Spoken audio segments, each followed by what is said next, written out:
Oh, there we go. I used a backup server.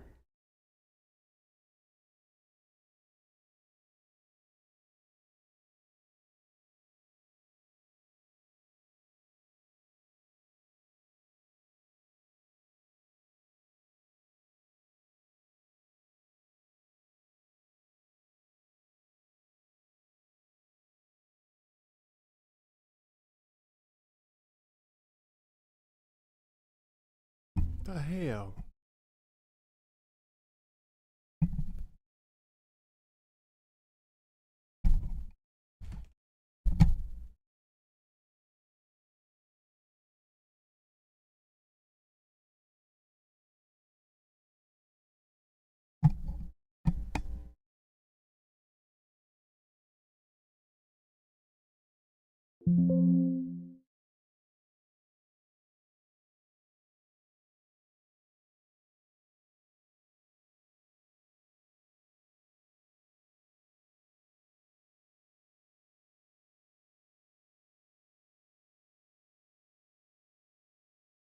All right.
I don't know why I keep on thinking about you.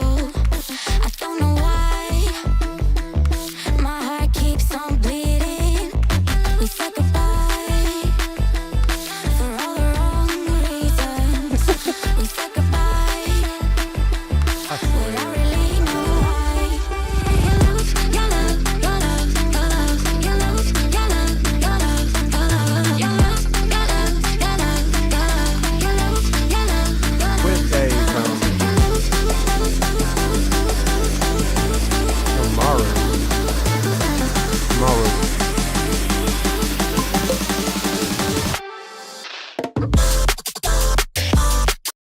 Stream day is tomorrow.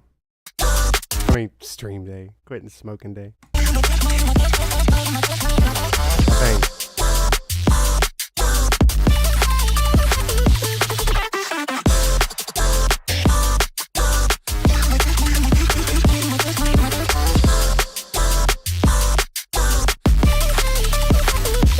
Make it feel fresh.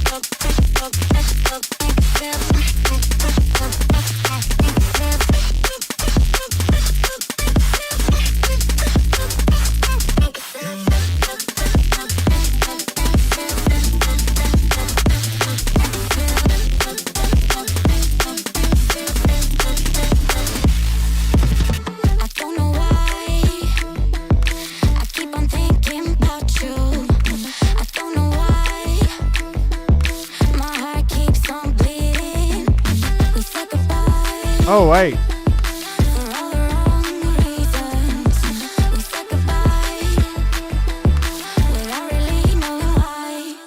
Oh, no. It was yesterday. Oh, why you gotta call it out? So quitting day was technically 44 minutes ago. Oh, no. No. I can still vape. Alright.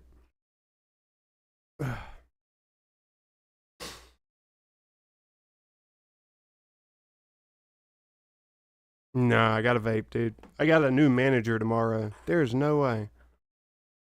The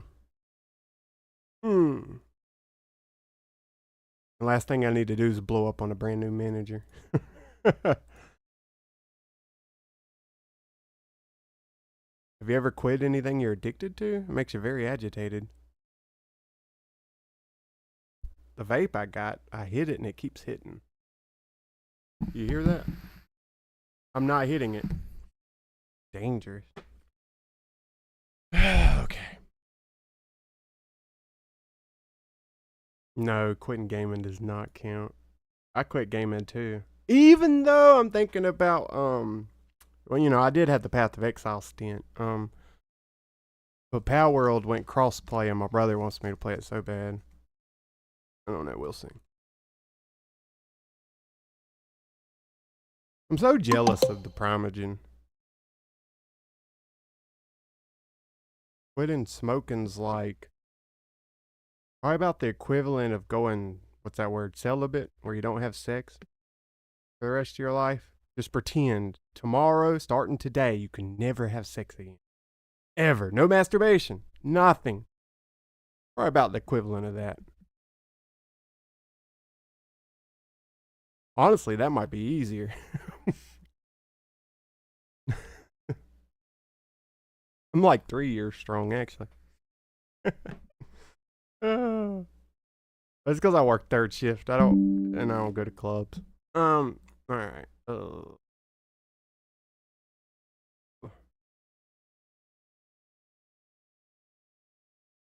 Yeah, I was gonna just pour water on the cigarettes I have, but I can't do it. Let me need background. EMCA free.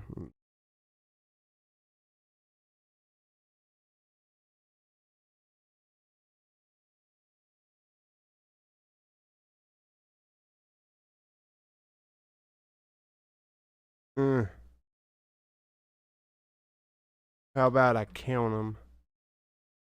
I can't just throw them away. I just like 2 packs. 3, 6, 19, 20, 21, 22, 23, 24, 34 cigarettes, I think.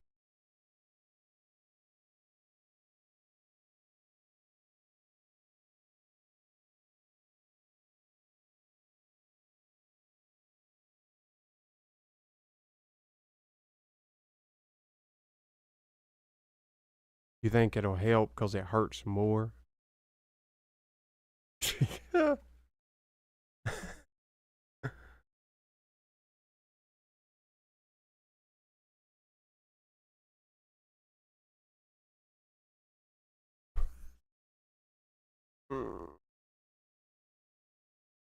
Alright, mood.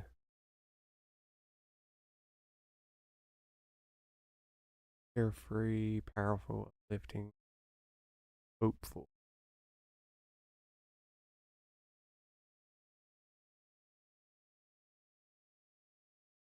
Kind of.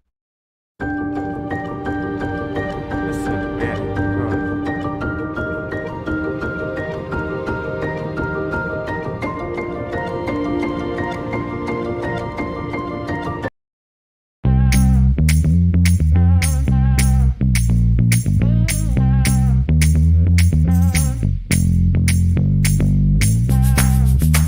I can go with that.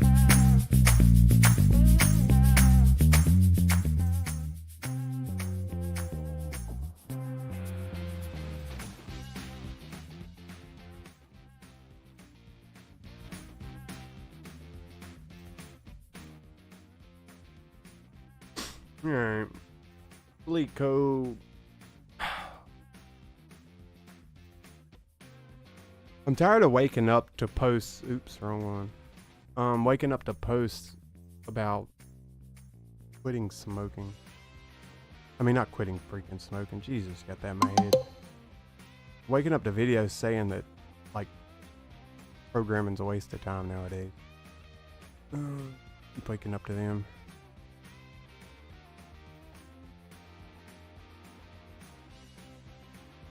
Hold on, let me see if I can.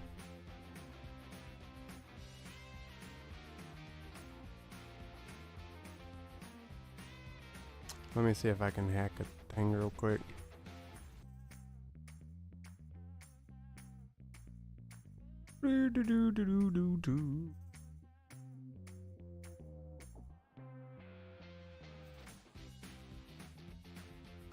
Oh, widget.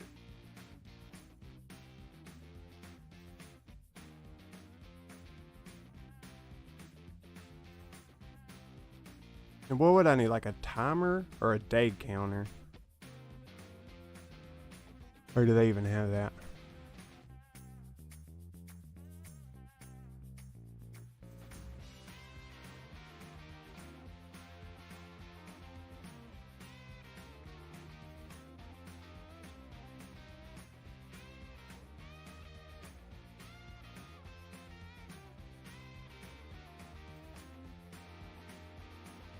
Countdown?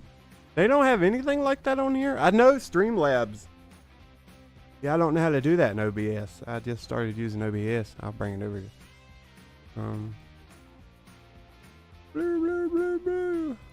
But I don't see a text. The media, so oh yeah, I do.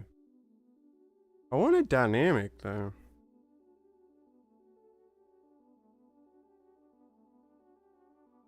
No smoke. You don't want no smoke.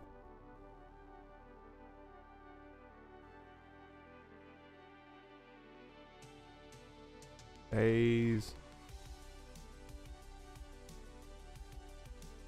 Out.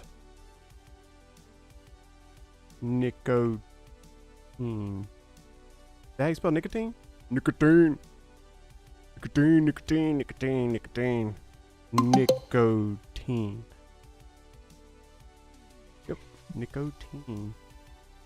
Nicotine. Right now we're technically 0 because I smoked like 30 minutes ago. So,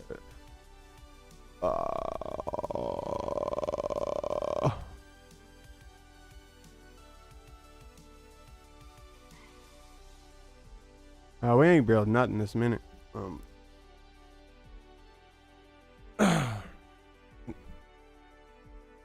Fuck me. What color should I do? Like a purple? Got a color wheel? There we go. I like it. This is kind of strong. Background color? Yeah, black. That'll work. Alignment, left, top. Use custom. Nah, I don't care about all that. Background opacity. 30. Does it got a background? I don't see no damn background. I don't like that font either. Oh, I suck with this thing. I'm still getting used to OBS. Bear with me. Days without nicotine. Read from file. Oh, ooh. I could make it dynamic. No, it's UTF-8. Never mind.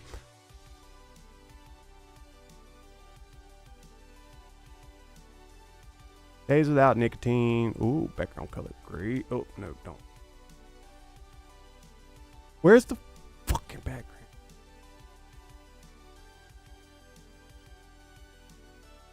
Bro, that looks so horrible.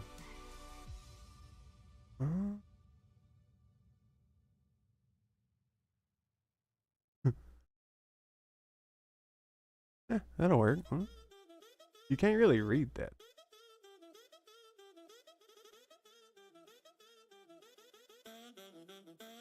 Oh, let me pull up leak code, see what it looks like around there. Yeah, it is bad. Oh, I didn't already. Yeah, I opened leak it already. Plus the daily problem.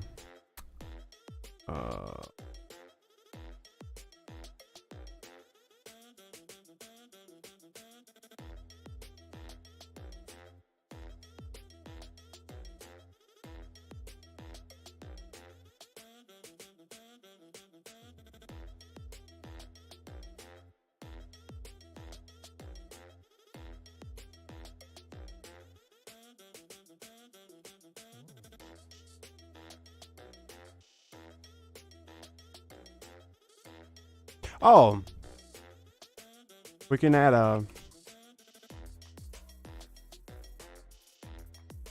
Yes. It's UTF-8, right? So it should technically work. Damn it. Never mind.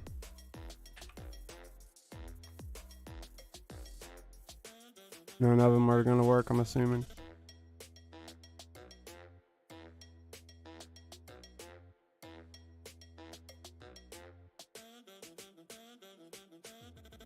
Actually, let's do it like this. So days without nicotine. Nah, let's not overdo it. All right, we'll just put 0 there. All right. I just had to manually update that. I mean, I could write something later to make it dynamic.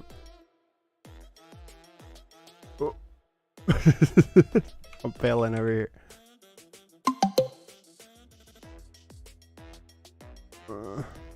Oh, fuck.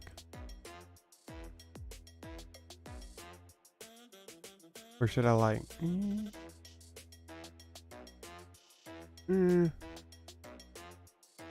Bigger. Fuck, I keep moving everything but the thing I mean over.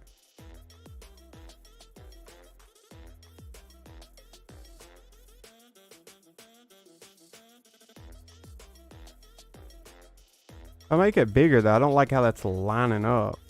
If I do it too small then. What if I put it? Nope. Nope.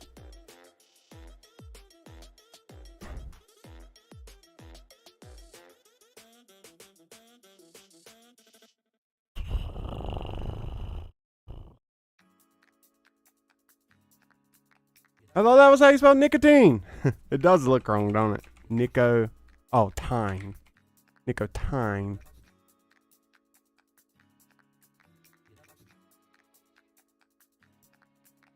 You still don't look right. Nicotine. Nicotine. Yeah. Alright. Move on. Well, I guess I should say cigarette to be politically correct. I really don't know how to spell cigarette off the top of the head. Cigarette. But there's nicotine in the vape right now until I go get a new vape. No.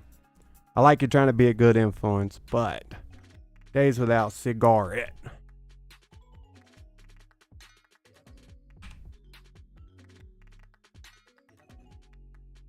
And then it's a month. After a month, though, you can bitch at me for smoking nicotine. Oh, yeah, days without smoking sounds bad.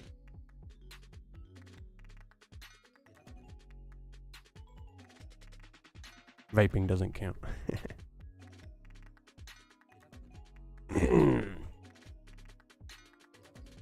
It'd be cool if I put a little timer there. Let's see if I can OBS timer.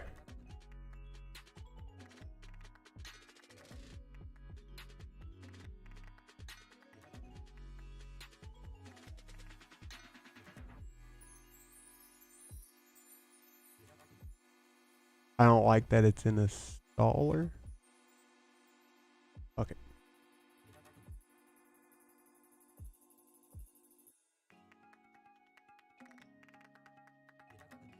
Bruh, I thought that was...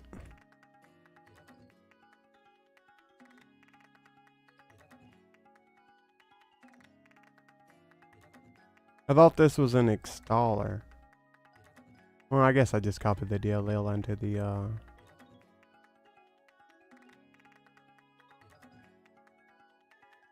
Didn't I install the install?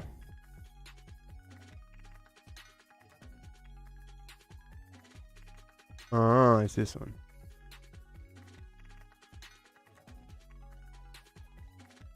I don't feel like manually figuring out where to drag and drop it. Oh, that's Mac. Fuck. Why does that say Mac? I hit this one.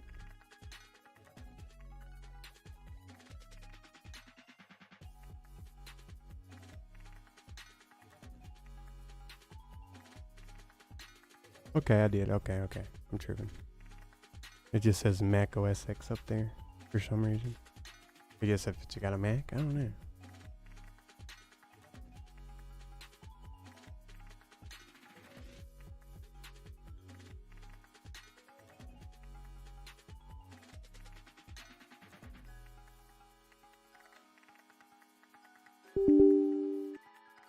Please don't be a virus.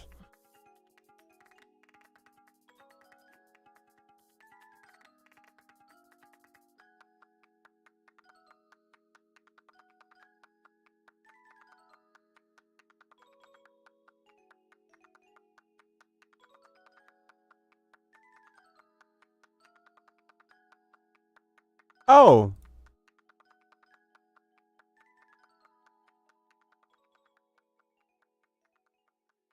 There's a timer built in, but that's to quit your stream. Output timer script. Ooh, I can put a script in.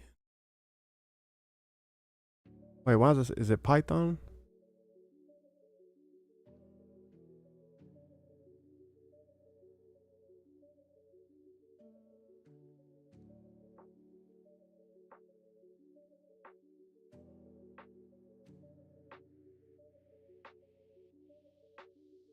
Well, what I hate about, I don't want to close the thing over.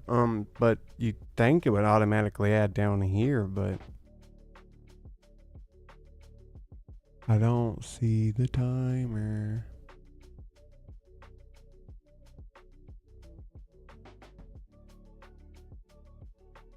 Tools, captions, automatic scene, output timer, but that's the end of stream. Stop streaming after. Stop recording after.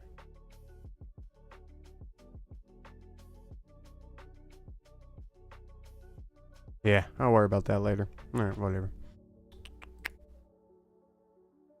Alright, let's try to do this problem with no AI. Oh. You're given a 2D integer grid of size m by n and an integer x. In one operation, you can add or subtract x from any element in the grid. The uni-value grid is a grid where all the elements of it are equal. Return the minimum number of operations to make the grid uni-value. If it's not possible, return -1. So I guess we go through and just make them all the same number by adding or subtracting 1. So here, 2 plus 1 plus 1 would be 4. 4. Take away 1, take away 1. That's 1, 2. Nope, that's not right. Oh, you'd probably want to go to 6, right? 2, 3, 4, 5, 6, 4, 5. Nope. Oh, x is 2. Okay. So add 2. Take away 2. Take away 2 times. So that's 1, 2, 3, 4, 5, 6, 7, 8. This will be a fun problem.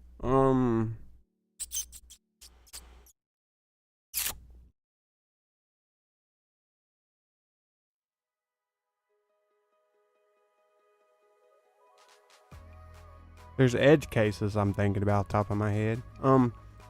But top of my head,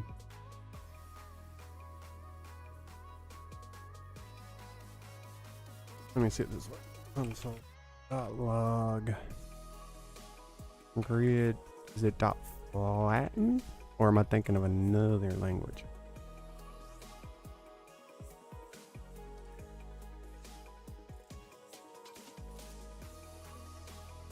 Flatten does not exist on type number. What the fuck are you talking about?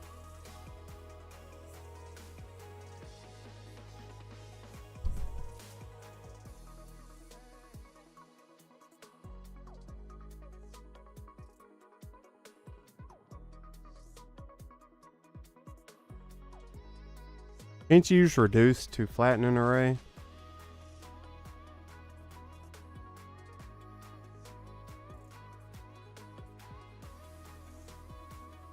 I don't remember. Hold on. Reduce method iterator you reduce your callback function over range of elements in a single index order. Try it, array.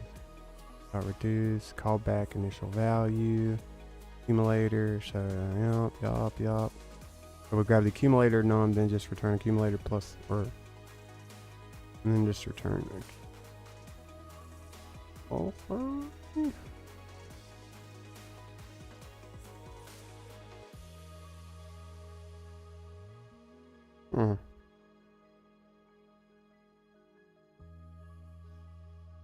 I shouldn't have had a flattened array off the top of my head. Dot flat.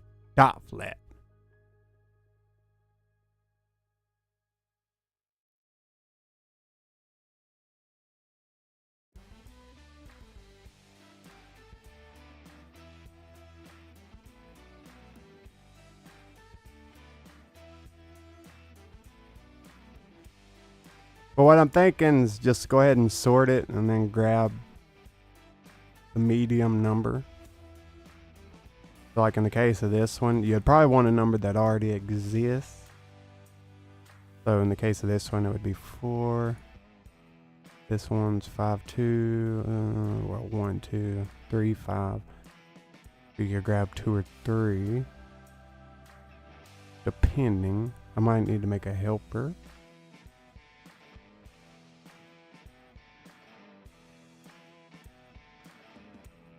Yeah, so let's say cont sorted and flatten.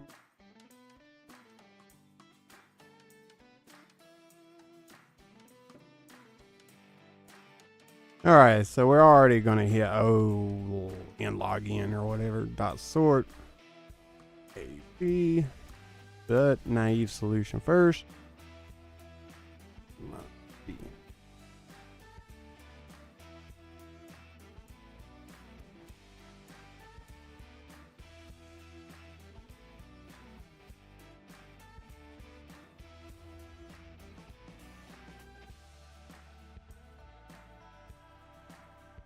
Oh, I got him.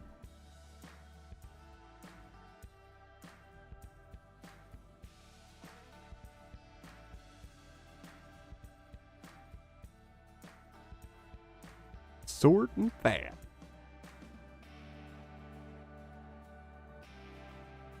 Then we grab the middle. Does it matter? All right, let me make sure this thought process is going to work. It's basically get the mean or median. 1, 2, 3, 4. So let's just say naively here, we'd grab 2. Oh, well, it depends what X is, right? Ooh. So this one you couldn't do it. Or this one. No, X is 1. You could do it here. You'd grab 2. Let me see. Add 1. Keep it the same. Take away 1. Take away 1. Take away 1. Take away 1. Yeah, I think that'll work.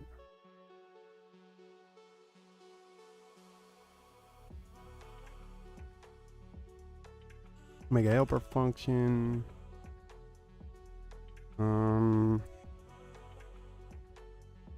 Get mid. Oh. Array.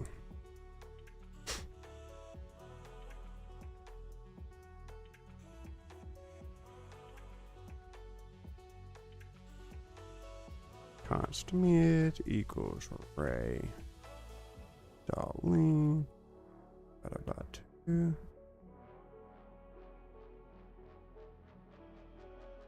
Yeah. Floor.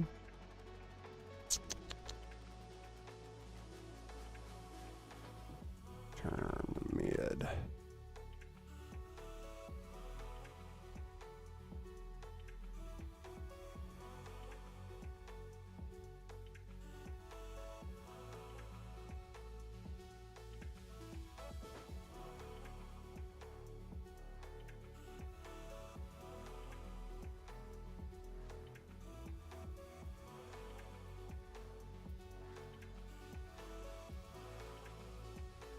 So let me see if 2 would work in the context of this one. We'd take away 2, that's 1. We'd take away 2 2 times, that's 4. And then we'd take away 2, take away 2. Ooh. I should have grabbed 4.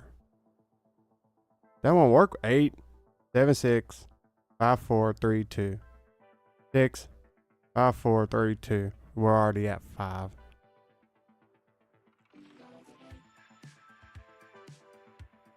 Oh shit.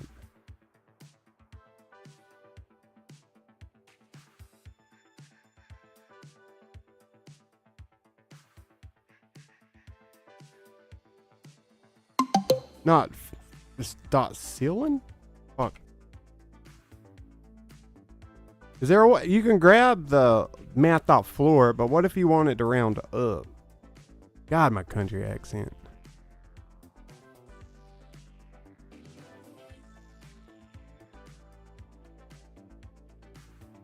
Oh, wait.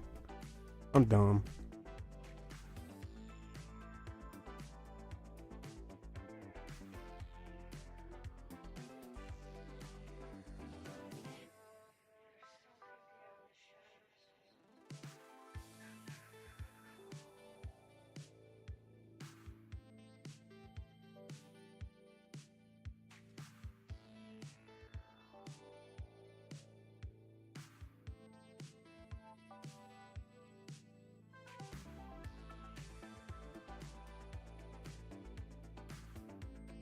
Why ain't it?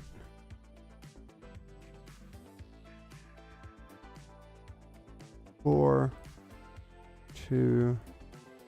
I'm probably gonna need logic. So it's 2. Oh, this one's impossible. You came to it.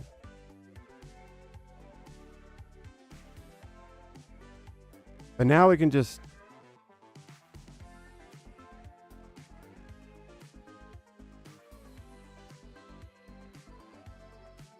I'm really approaching this naively, dude. I'm not being smart at all.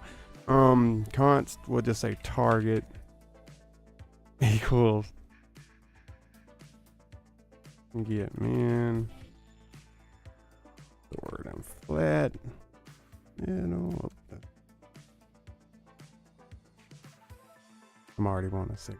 All right, so we got the target.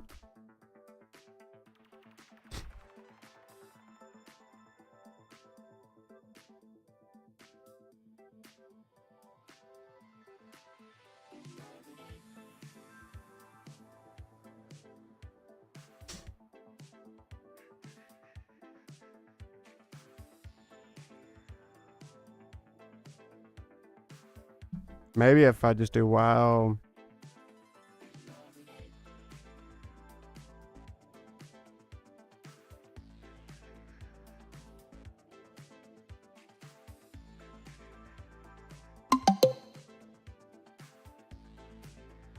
it's going, brother.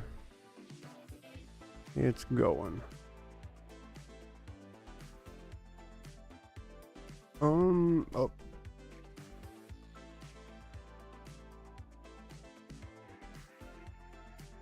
Done. I'm really being naive. Oh,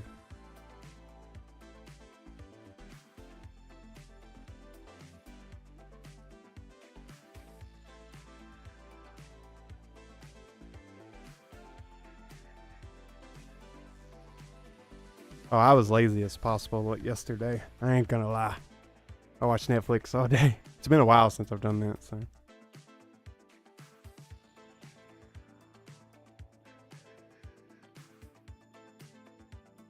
Take home. Interesting. I can't believe they still do take homes. Well, they so I could take the num and then just while num does not equal target. But I don't think it's gonna be that simple because if the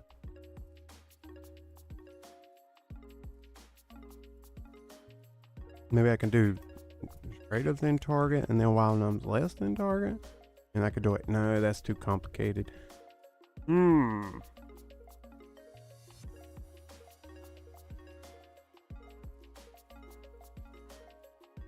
So all right, I guess I'll have to do it like that if I'm approaching it this way.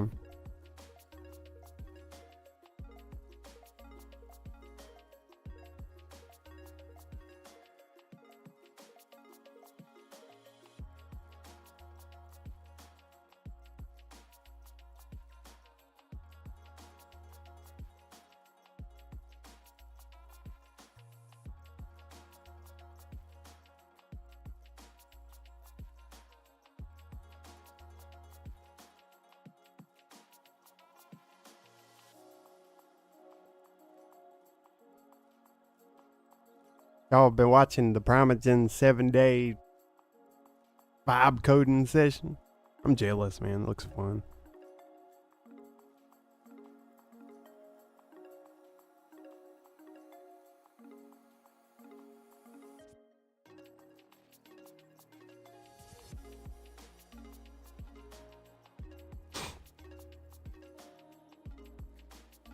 Yeah, I don't know how people have thousands of leak codes under their belt. But yeah, I'm jealous, man. Can't believe I still got this playing in the background. Getting paid to just code. Okay. Chill environment too. Alright. Num, we'll grab the num. If num is not divisible by whatever they give us for x, so we just return -1. If num equals target, we continue just to save a little time. And then we'll check if the num's greater than or if the num's less than.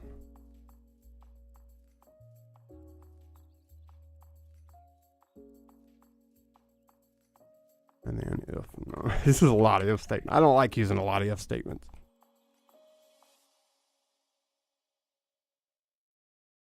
But I'm just trying to naive brute force. So num's greater than target.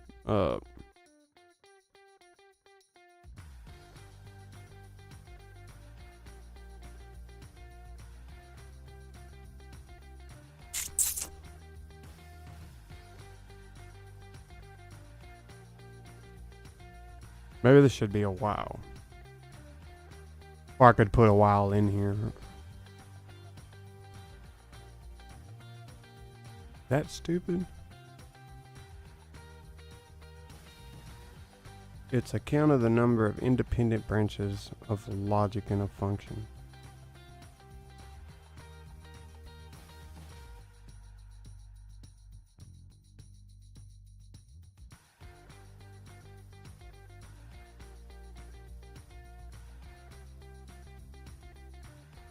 What the number of independent branches of logic in a function? That's what, yeah, be more like explain that more in layman terms.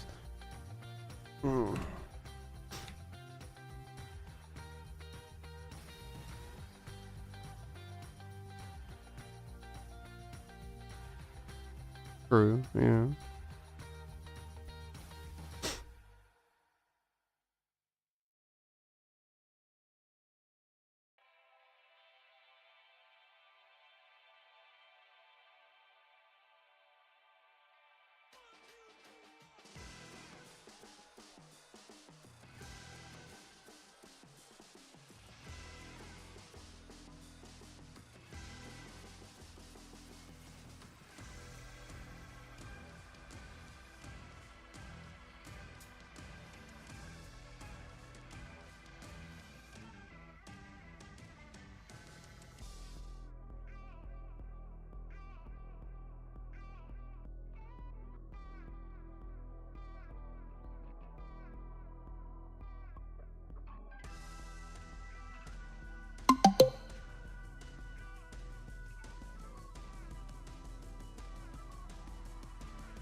Yeah, that's why I don't like using if statements.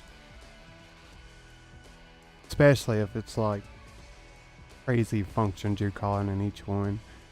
And I don't like going more than 3 layers nested if I don't have to. While n does not equal target, we'll just alright. So if that's greater than, we need to n minus equals Oh, is that the... No, they gave us X.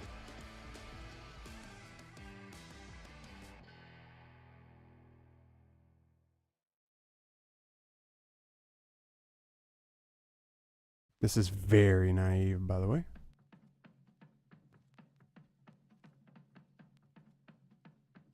I'm just gonna see what happens, if anything.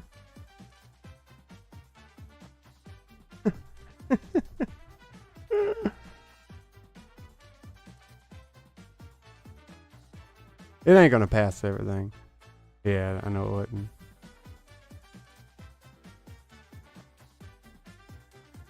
It's one edge case.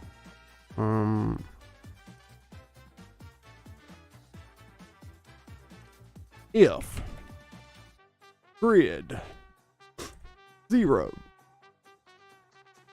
dot linked. Oops.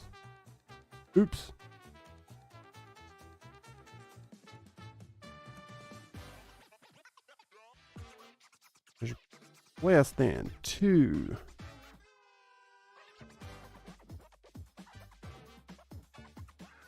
If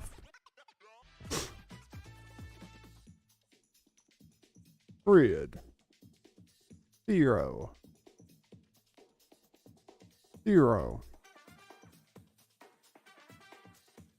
mod x does not equal 0. No, equals 0. Oh, fudge. Because I would actually have to do the math. Ah,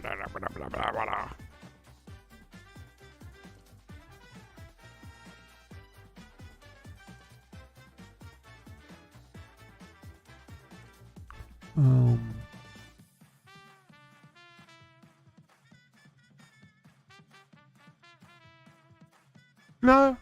Yeah, I do. Because I would need to, because if like this was a bigger number, I'd have to keep doing 86. But wait, oh no, just return 0, right? Yeah, fuck it.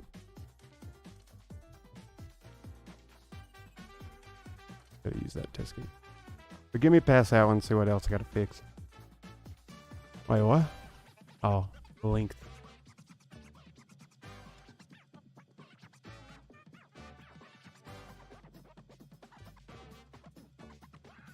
I don't even cyclomatic. That's something I don't work down in code. Some lenders have an option where you can force that exit. Well, you can make it like throw an error, like if the if logic's too crazy, basically.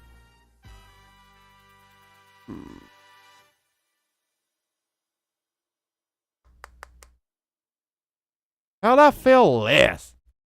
Wait, I mean, how did I pass less of them? 25 of 62.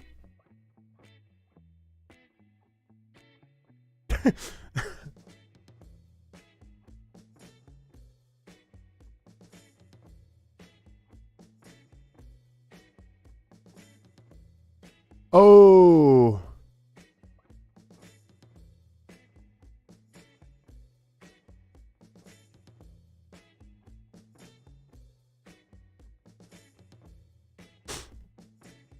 Oh, come on.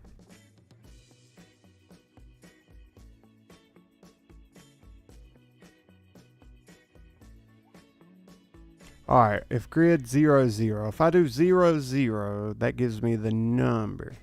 So I don't need the number, I need just 1. Plus 2, and the entire... So if there's just one array with one element, handling that one case. This one... Wait, I threw...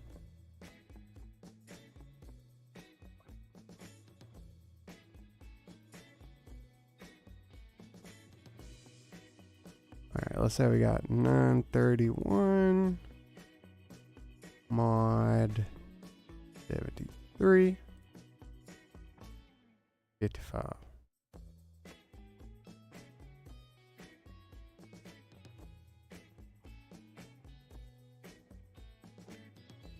Oh, I modded it. We can take it. Oh shit, that changes logic.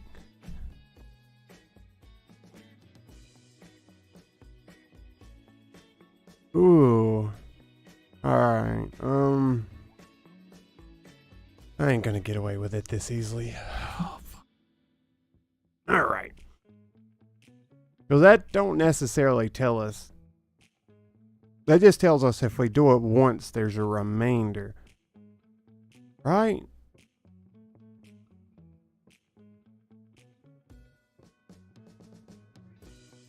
Does mod tell us is a 5x? Right? That's how it works, right?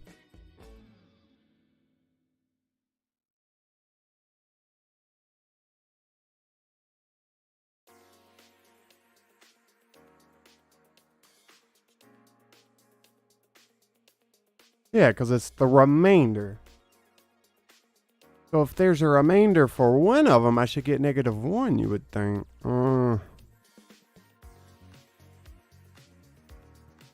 I need to snatch this.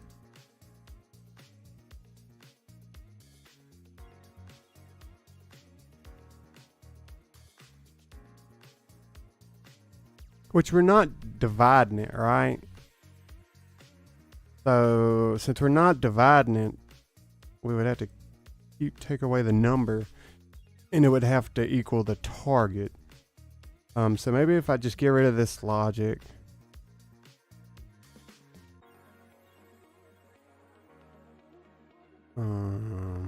But I don't have anything to handle -1.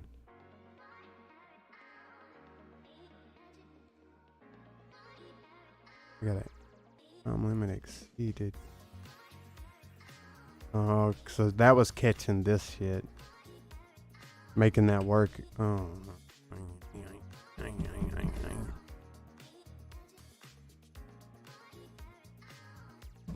My vape. Where'd my vape go? One sec, I'm gonna grab a slice pizza.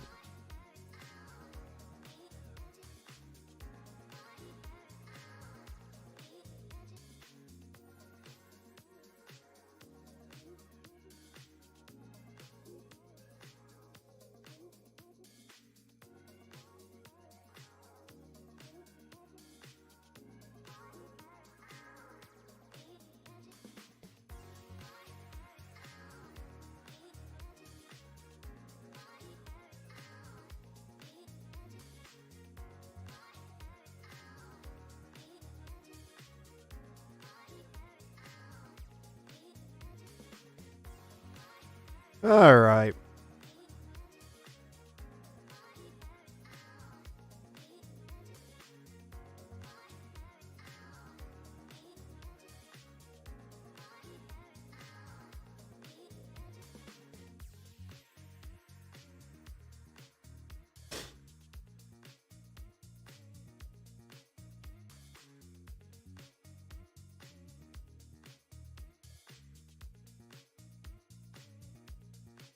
Two, 4, 6, 8. Who do we discriminate?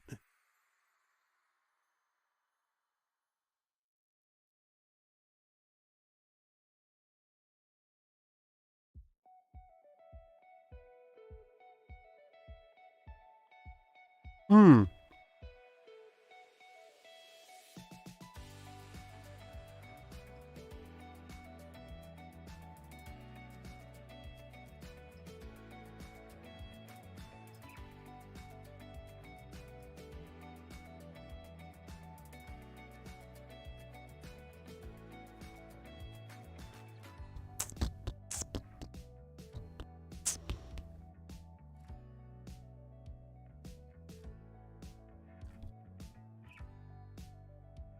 Is it possible to make two integers a and b equal if they have different remainders dividing by it?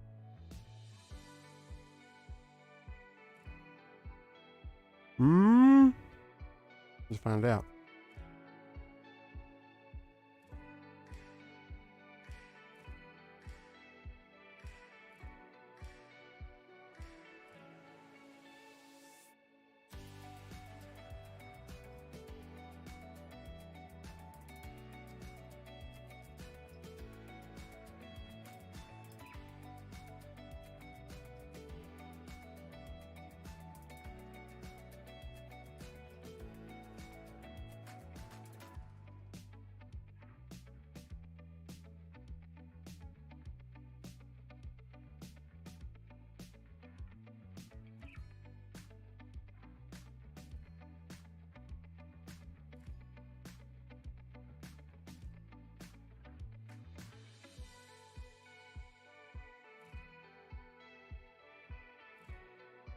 Ooh.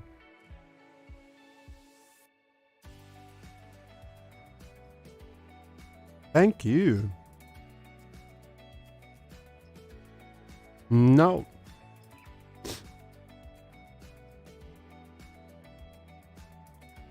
So these equal, right? These don't. Oh, them equal. So do them.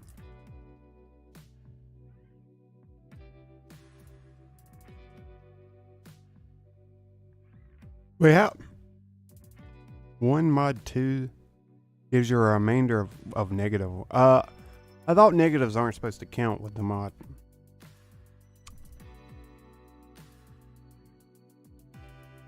Well, it does with this mod. Yeah, you get one. The mod 2.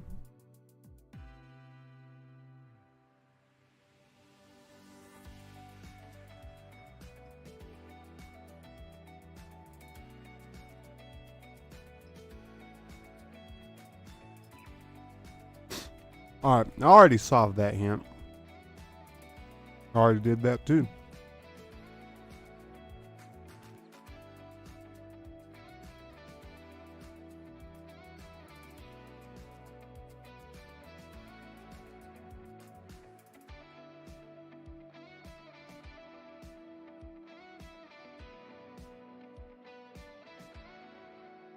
Oh, yeah, that is right. So if they're the same, you can get it. If they're not the same, wait, why not? Oh, there is none for that one.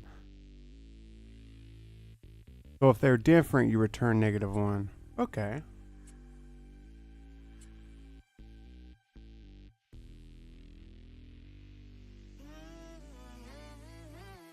Now I just got to think of how to implement that in here.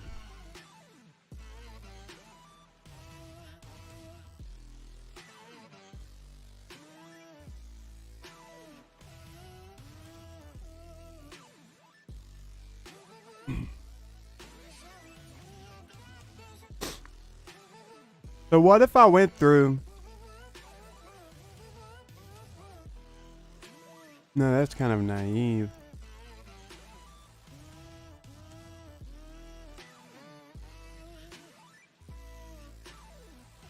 How am I supposed to incorporate that into my current solution? I don't think I can.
I need to keep that console log. Alright, I ain't gonna lie, I'm minimal effort tonight, so I'm not using a whole lot of brain power.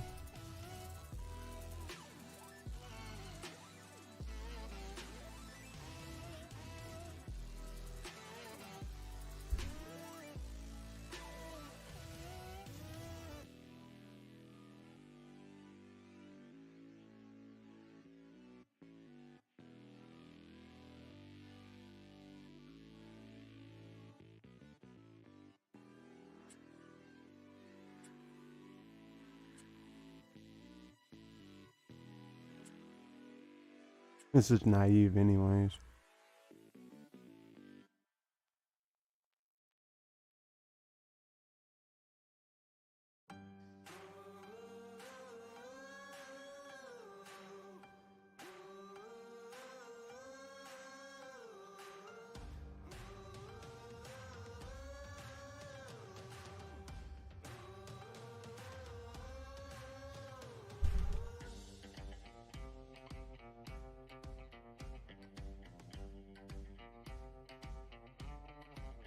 Could use recursion.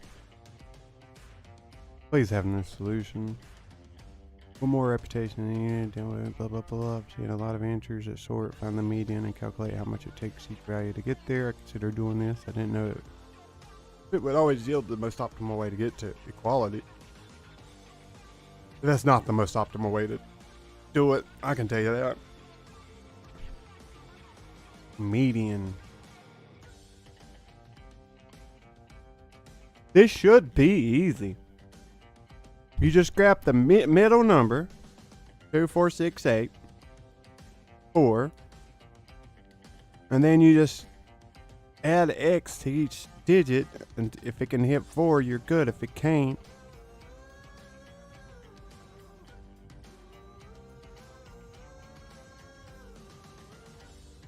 but this is breaking my logic. But if I don't do that, all right, you know what?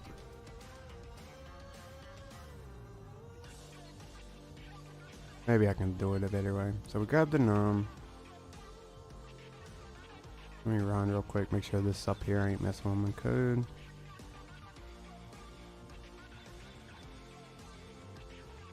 How the hell did I return 0? Oh, I returned Kim.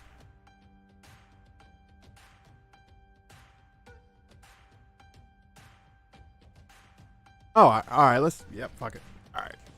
I'm gonna do this newbie stuff. Same logic from before, but I'm gonna handle it differently. If num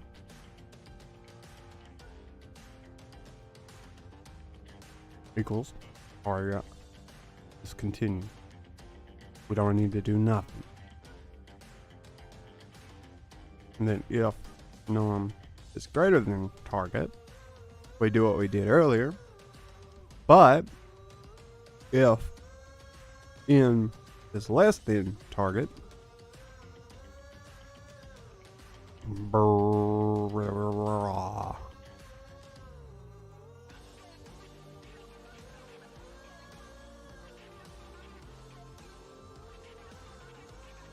return -1.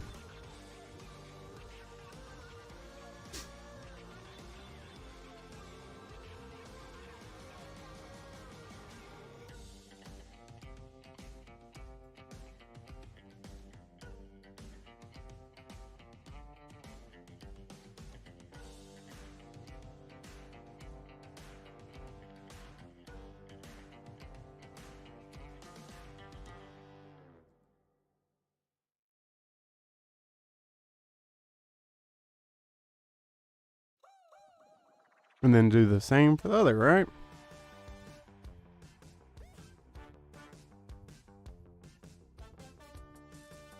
If num is less than target,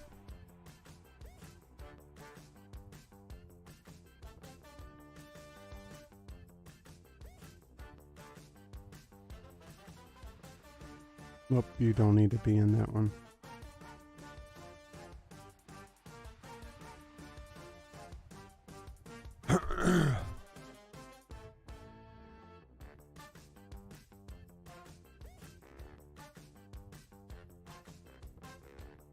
Oh, wait. It's minus equals. I got it, my logic mixed up.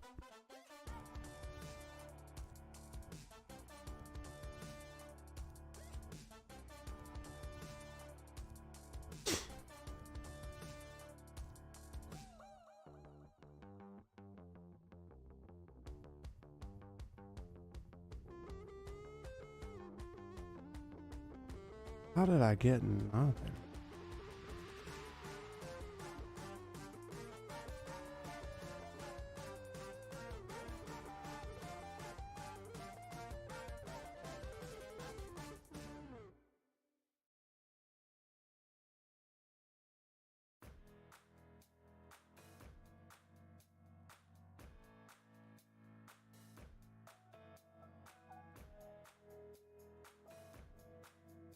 Oh, I ain't adding.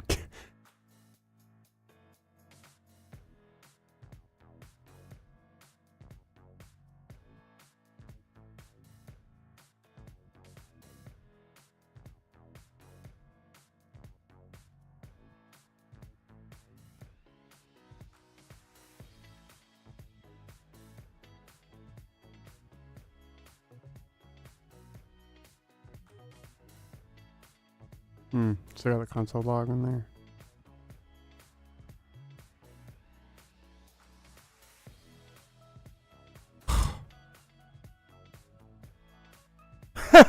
You fuck get me right now. So where I did this, what if I just grab mid and don't do? See, I need to systematically grab left or right.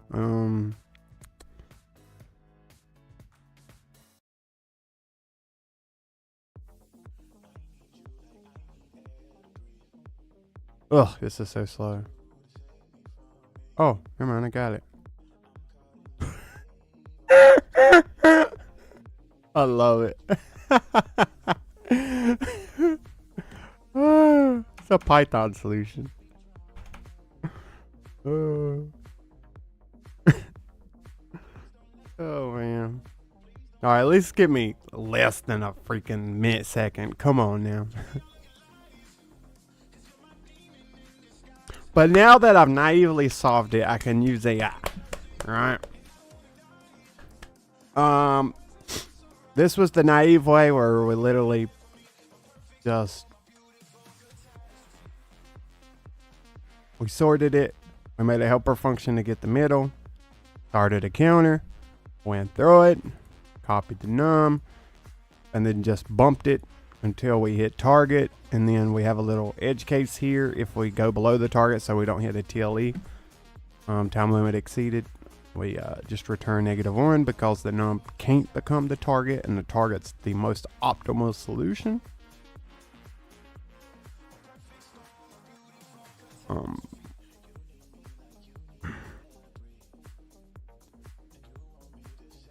If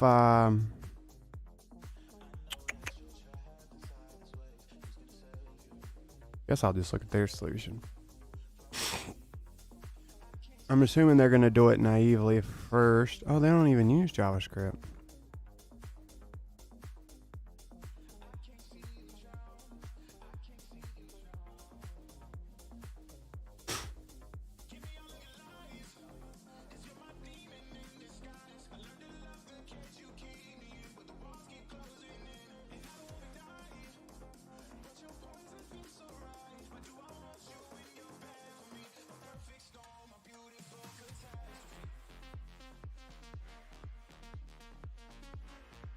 See, we ain't got shit like that in JavaScript world.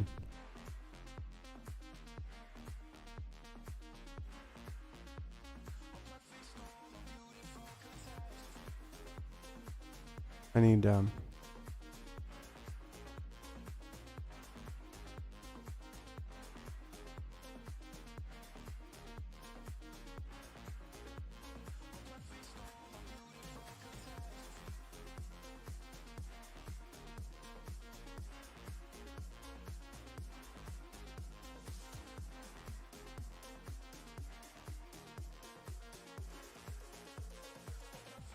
what is this sorcery?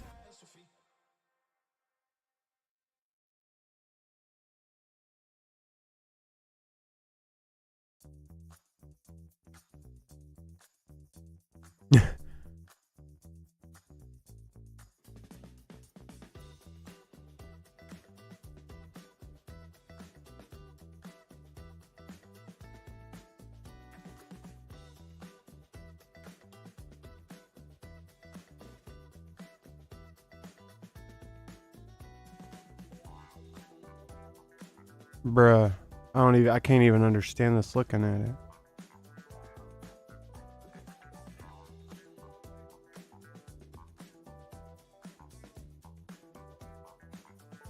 And why did they make their count like that?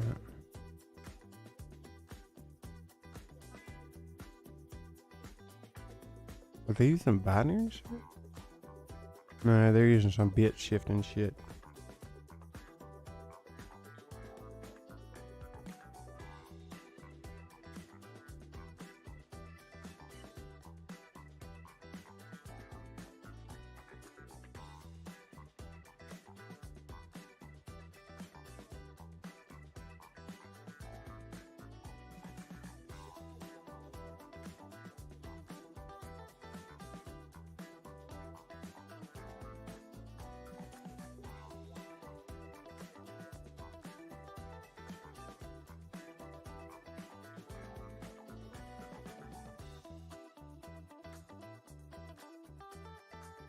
The min operation function solves a grid transformation problem. Specifically, minimizing operation needs to make all 2D grid equal, where each operation can add or subtract x.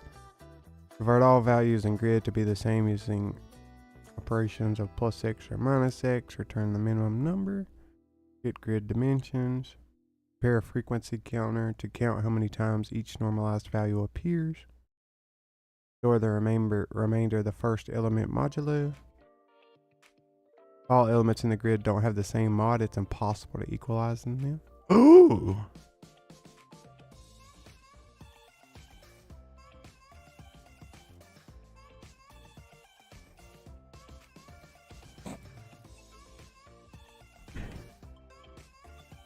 So I solved it by brute force. Naive approach. Very slow. How can oh. It's gonna tell me to do something of the sort.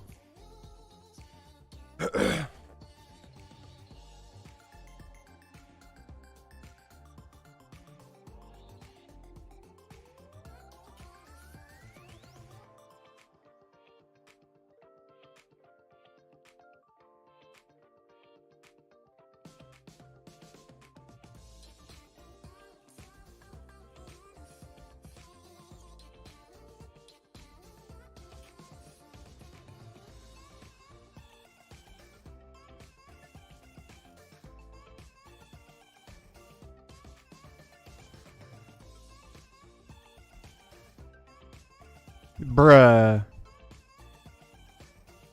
That's so clean. So they flatten it. They grab the mod. Or constant on a flat. If the num mod x is not equal mod, return -1. It's not possible. Then they sort it. Grab the median. Do a count. Do count plus equal math dot absolute. No, take away median. And then they divide it by x.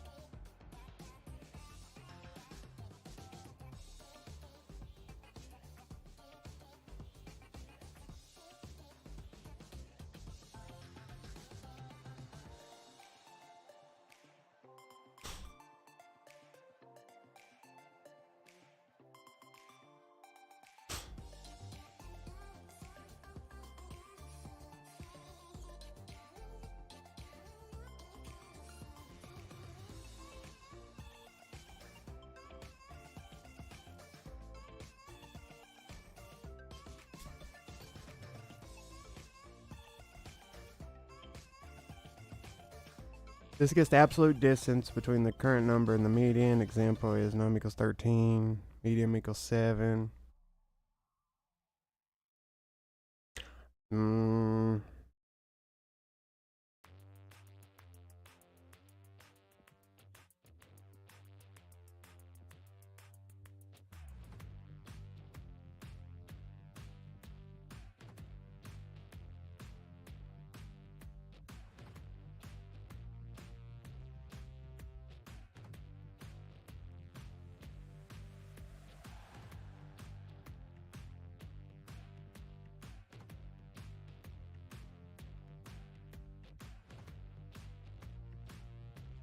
I really need to take math in college again. Alright, this gets the absolute distance between the current number and num.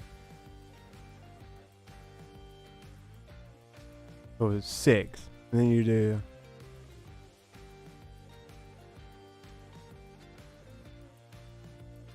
since each operation increases or decreases the number by x, we divide the total distance by x to get how many operations it takes.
It's really not clicking.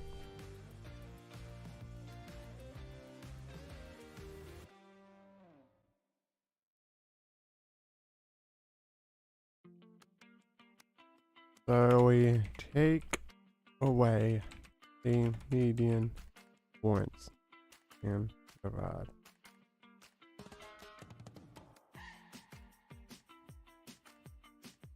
How exactly is this giving upper range? Alright, weak on math, working on fixing it.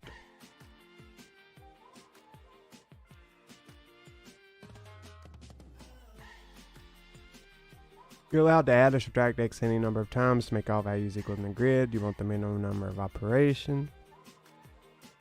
So we do num, take away median divided by x. You have a number 17. You want to turn it into median equals 5. You're allowed to move its steps of x equals 4. 17 take away 5 equals 12. Then we divide it by 4. So if we take away... Wait, what?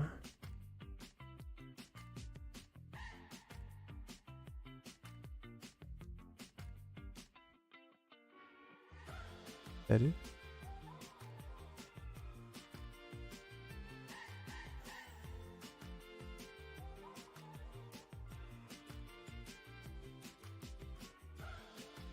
Actually kind of makes sense.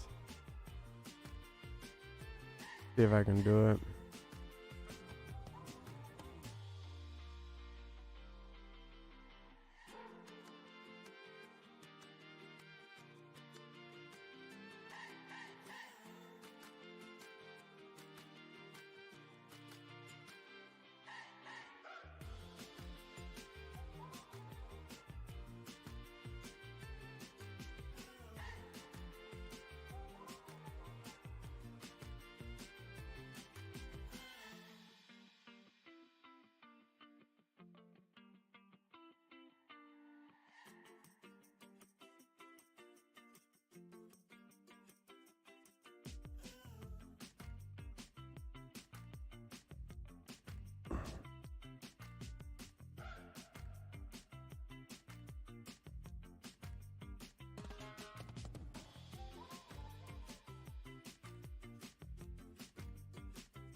Wait, how'd they?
Oh shit, I wrote that twice.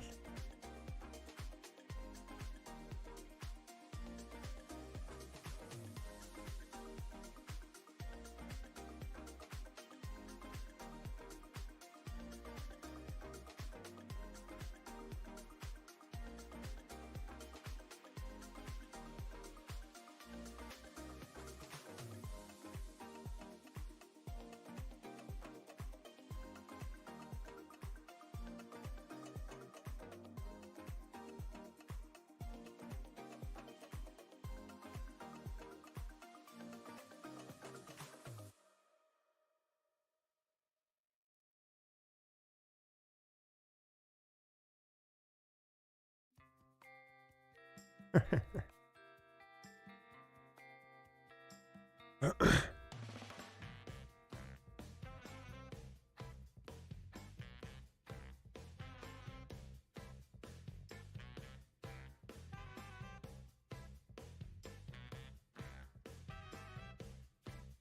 I gave you all my love and I gave you all my trust and I gave you everything that you need.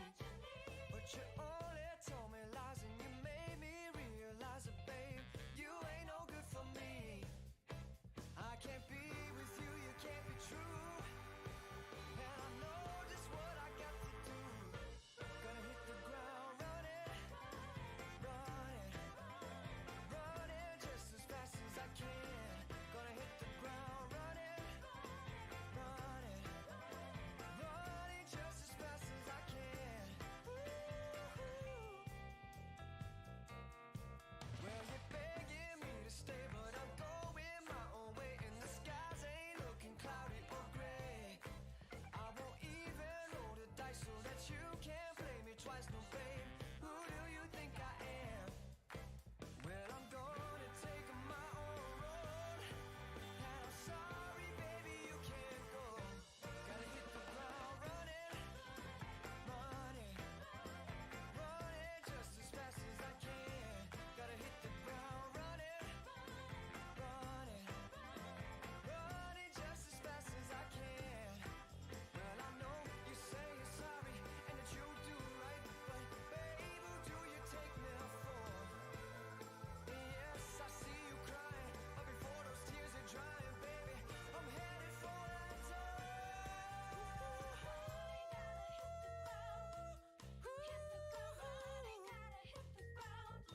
Gonna hit the ground running, baby, I'm running, baby, I'm Oh shit.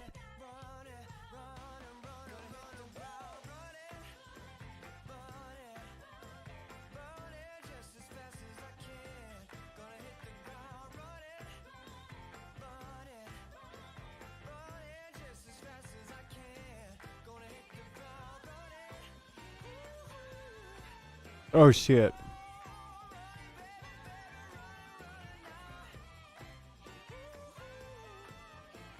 Running just as fast as I'm running, just as fast as I can.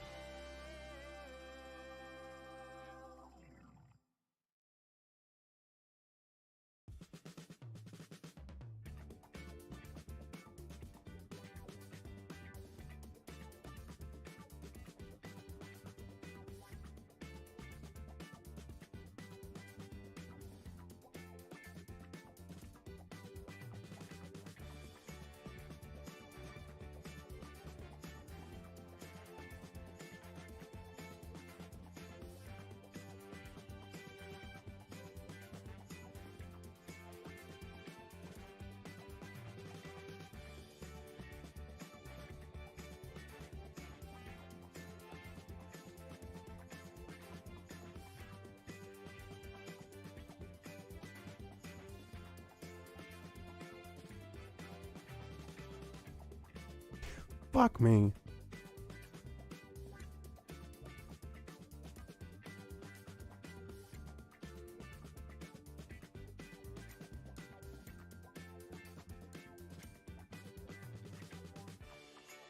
Oh.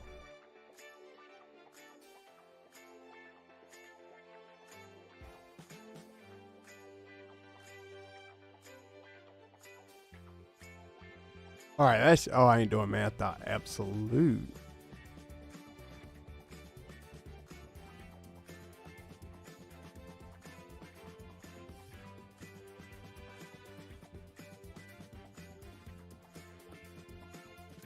What's the differences off the top of my head?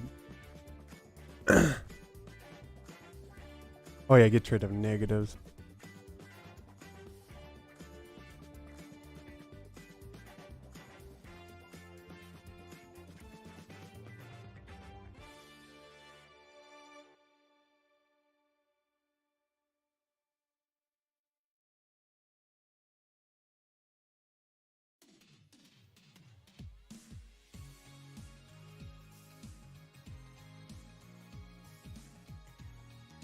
Oh.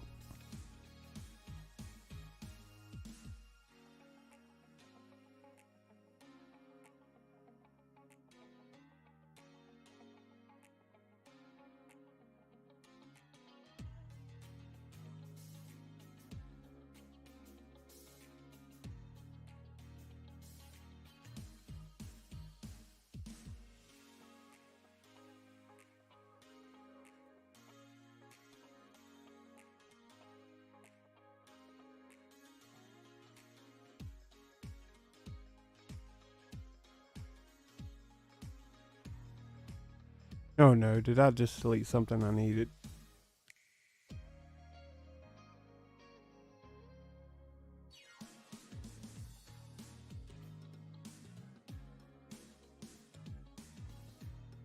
How did I?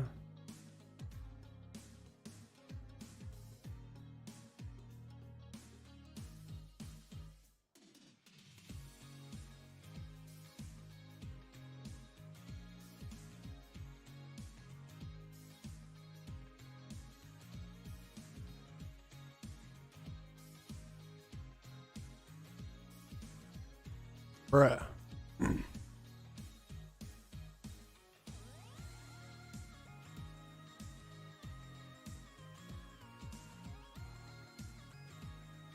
Um.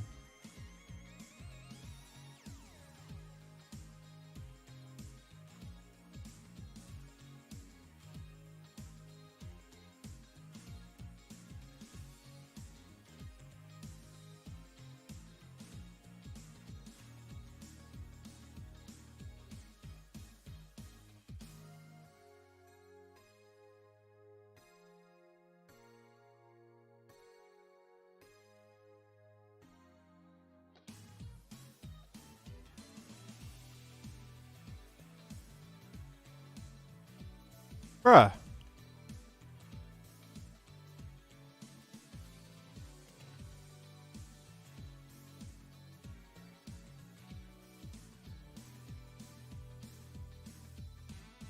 Let me see if that.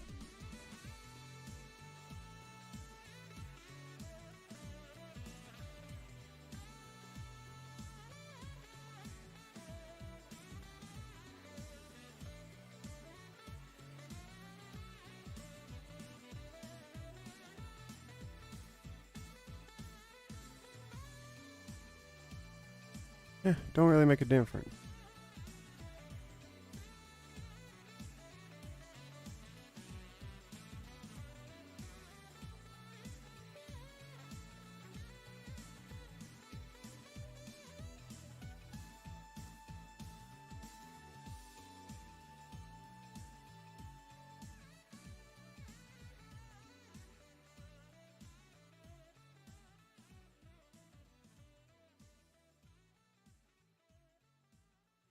Hmm.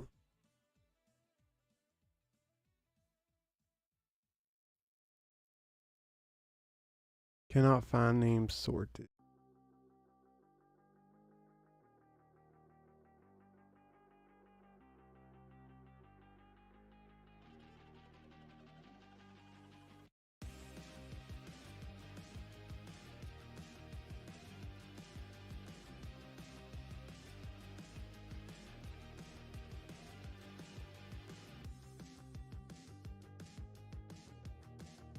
And wait, yes.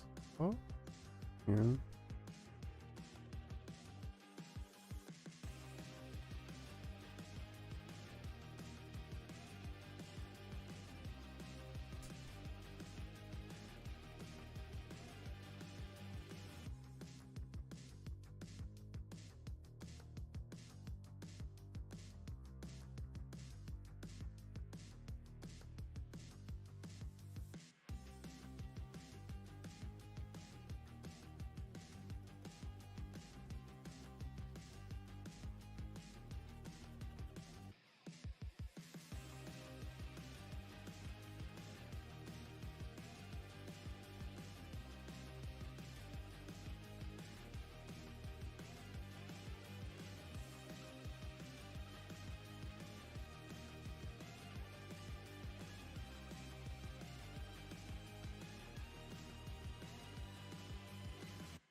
I've been walking through the valley of the shadows.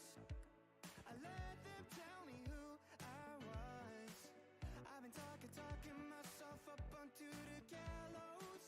Every time I tried to walk away, I couldn't make it through another day. At the Tennessee was being up in uphill battle. I was trying to make it on my own, my way. You were knocking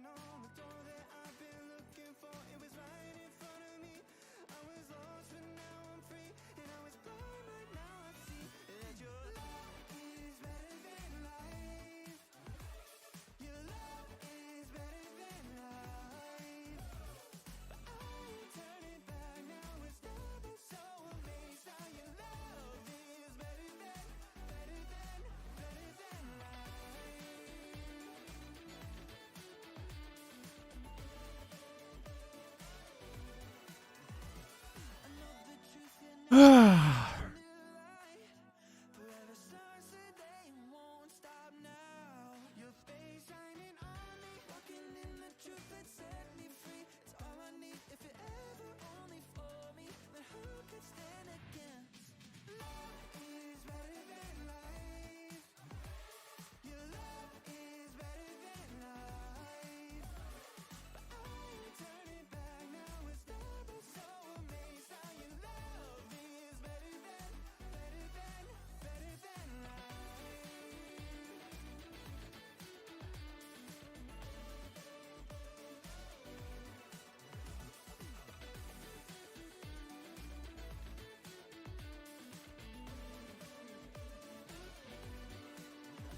Yeah, he's got a point because it turns it into an object under the hood. So I was just trying to be weird.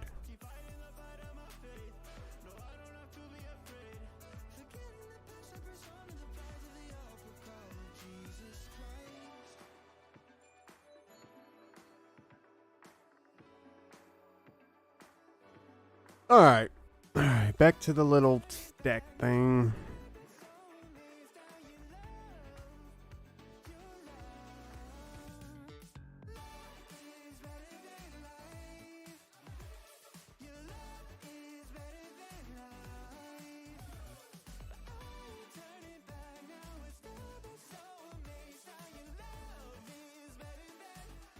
Yeah, I got a lot of razor equipment.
Holy shit.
What the?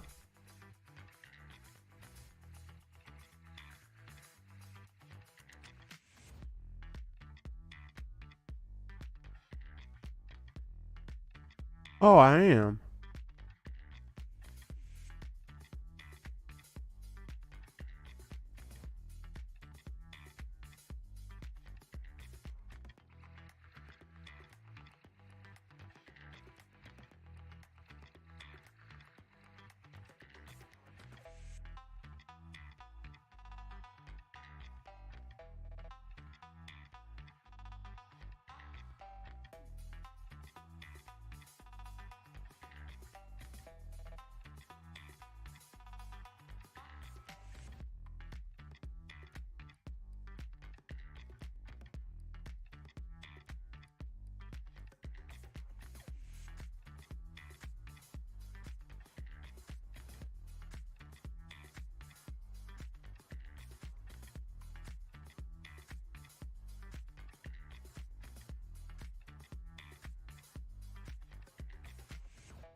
You gave me the wrong path, dog.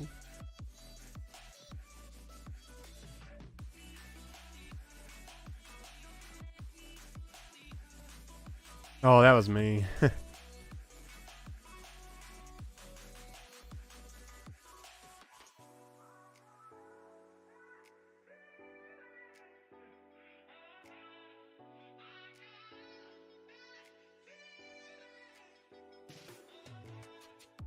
Damn it, I did it again? Oh, no, I gotta reload it.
Wait. What?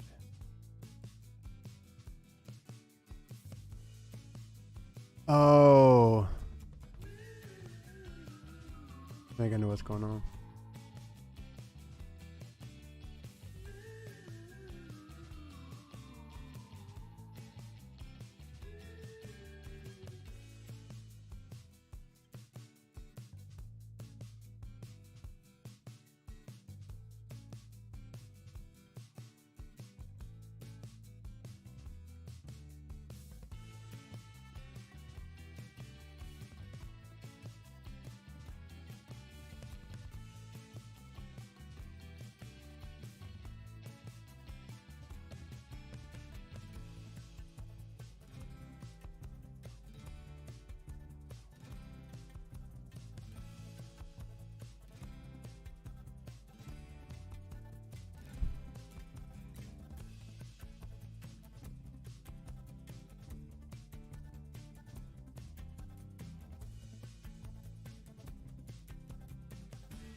What the fuck's using it?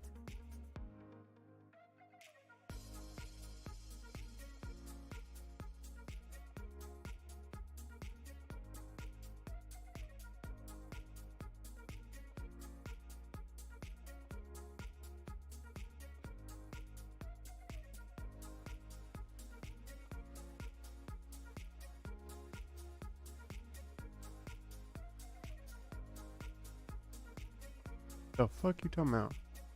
Oh.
Really?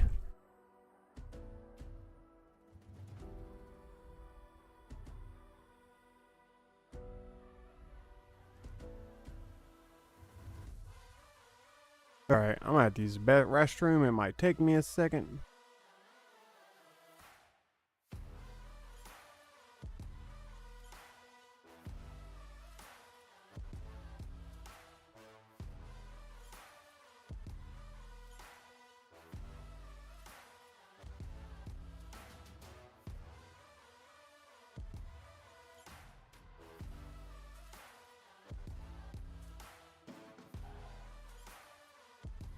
Really?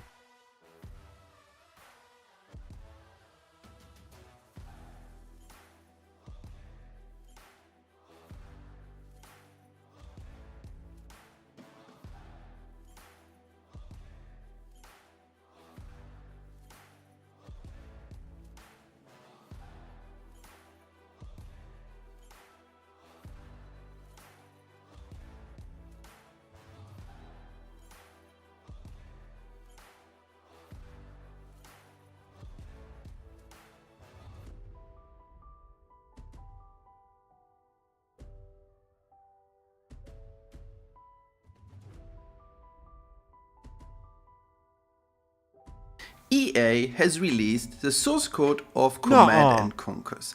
So now we can go and Do y'all remember Command and Conquer Red Alert? dive in at what those developers did in action back in the days. So I like to read code, so we're going to read some code.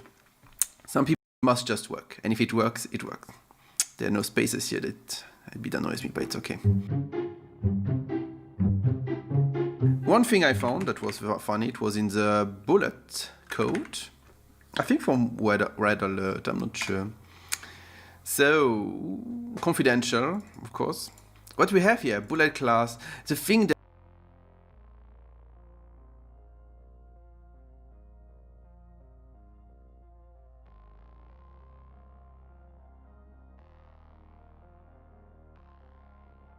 you recognize every class name is so short. It's so short. There's no long class names. Everything is short. And uppercase, of course. I don't know if it was also in the original uppercase, but that's interesting. Like the file is uppercase, but not the class name. 94. So here we have stuff like logic processing for bullet constructor, perform bullet explosion logic, remove specified target, must detect if a dog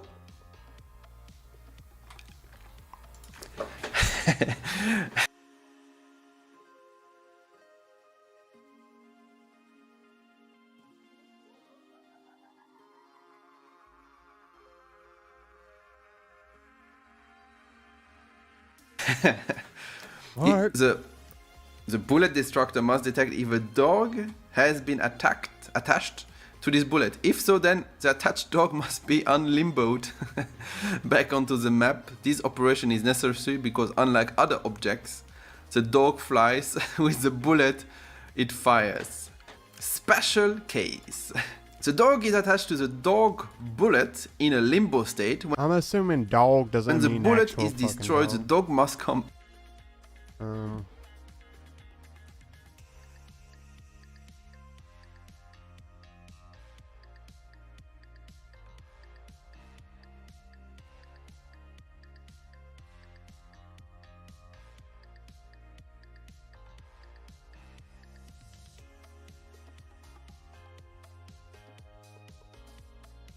Give me a In this good video, video. vertical scaling need uses a stuff. very different approach, whereas vertical, or in this case, just because, 3 and 5 are down, Yeah, I and then know you all that shit. Yeah.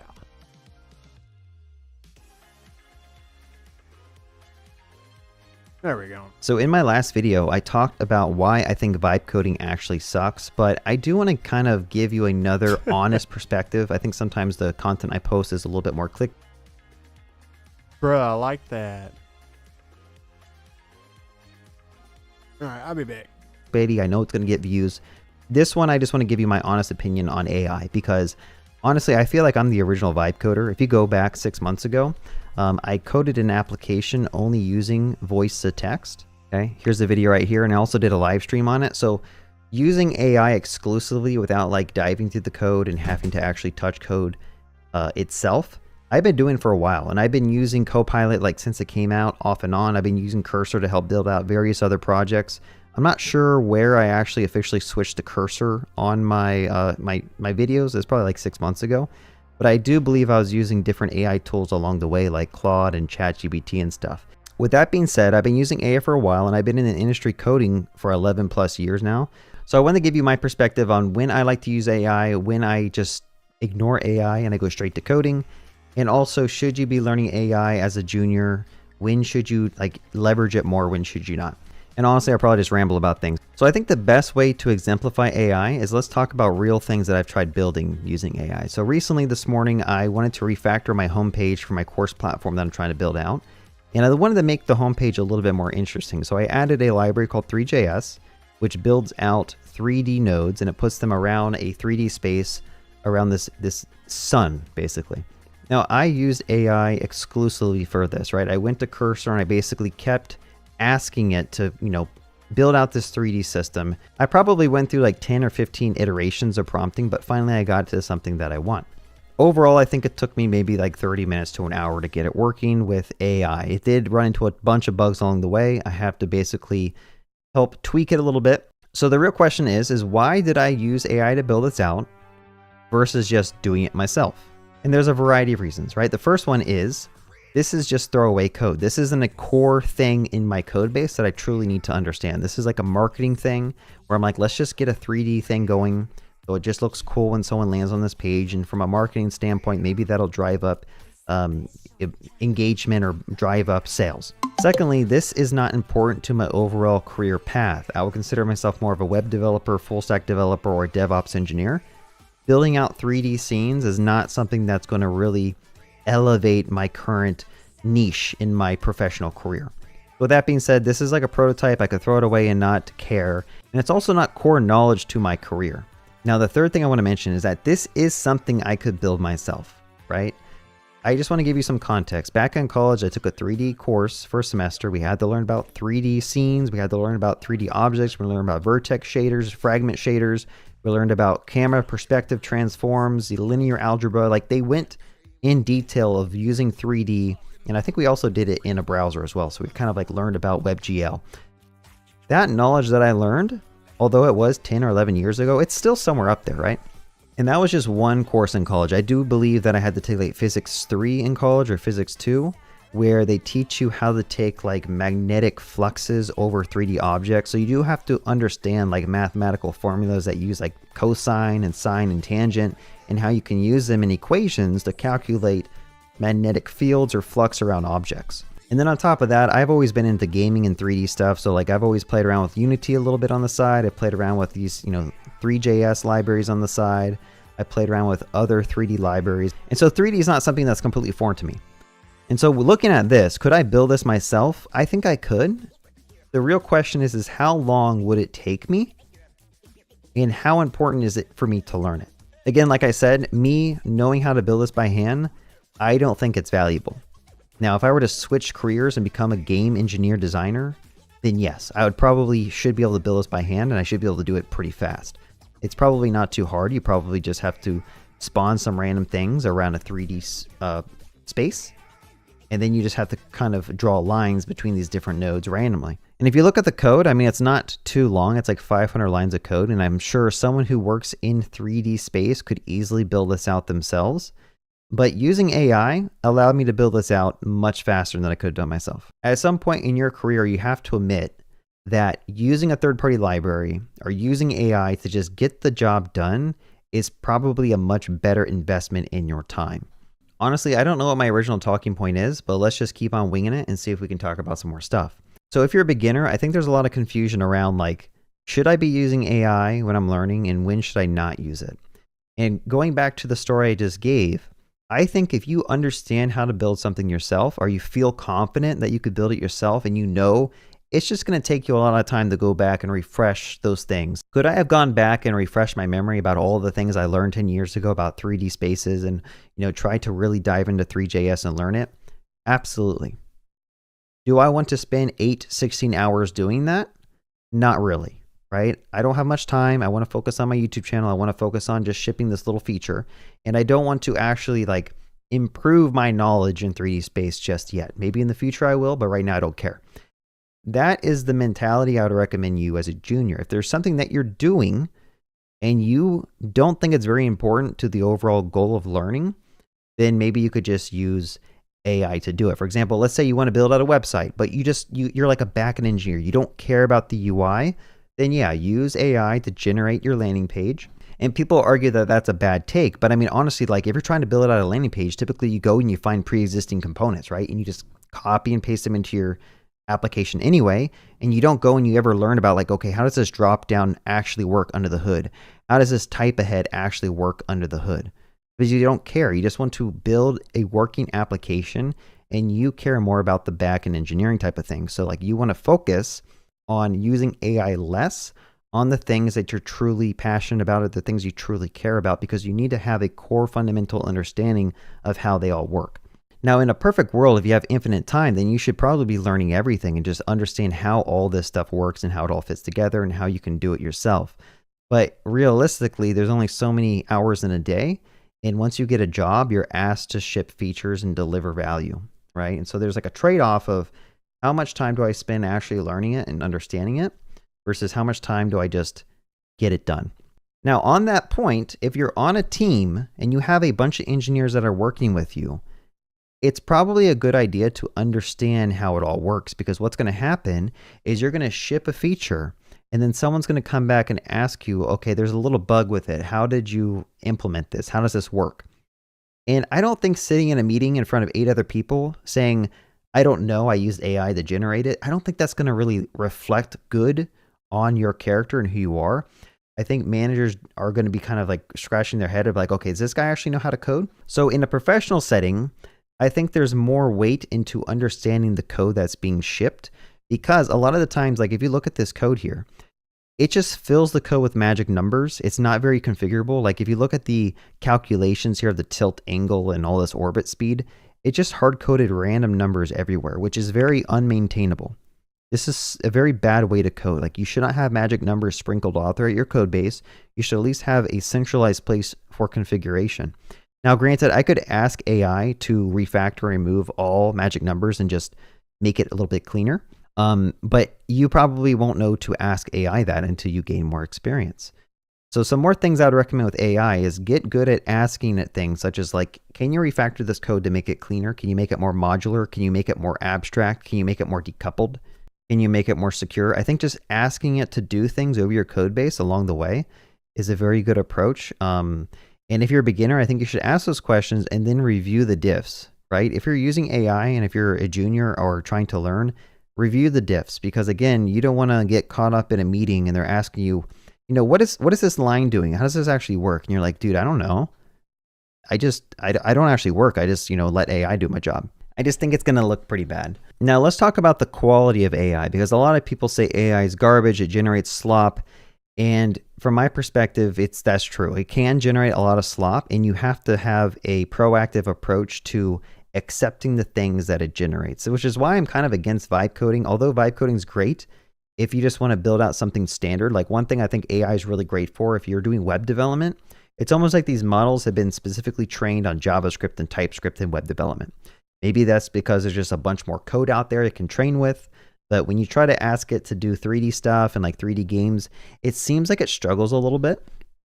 And I just think that there's just less demo repos out there. I think there's less examples that it can be trained to kind of give you code examples from. But in terms of what I've seen it done, like, I have done vibe coding on web applications, and if you can learn how to give it the right amount of context, it's going to generate a decent amount of code that works, right? I would say 90 to 80% of the time it works pretty well if you provided the context. If you just go in blind and like make a new chat window and tell it to achieve something, usually it's not going to work that great.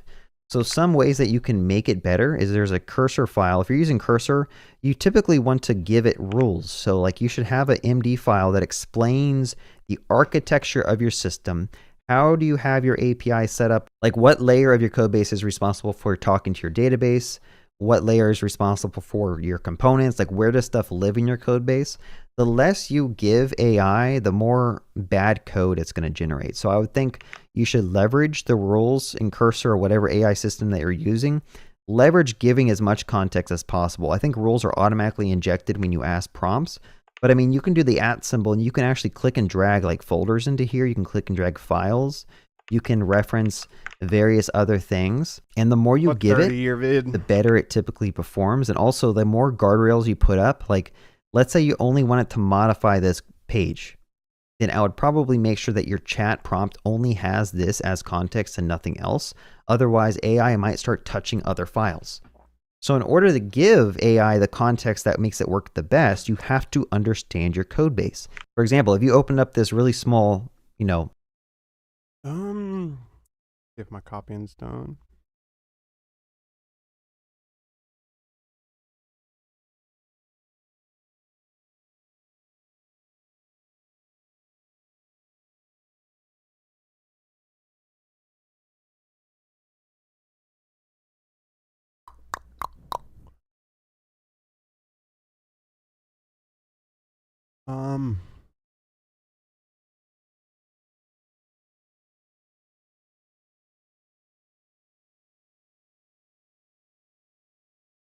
Oh, I can just oh,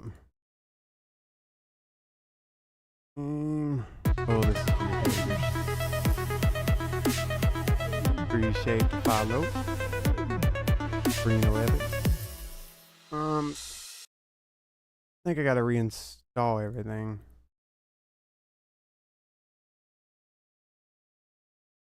Real.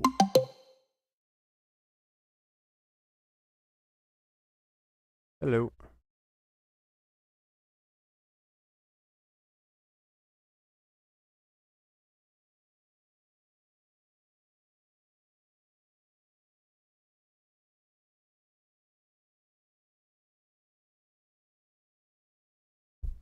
Wait.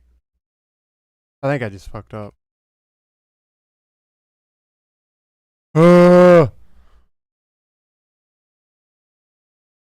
Failed to load config.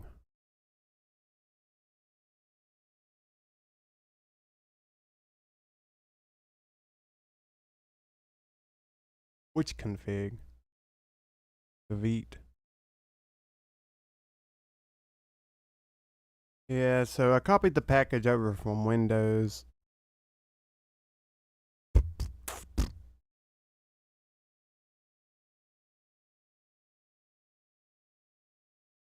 Oh, I see what I did wrong. There's all, yeah. Oh, I see. I need to get rid of this folder first of all. But I can go ahead and delete node modules. Yeah, you're right. But let's get rid of this source and just drag all these files outside of it because we already have a source. If I think I can just control, no shift. Yeah. I can delete the package lock too if need be. I'm pretty sure these need to be one level up.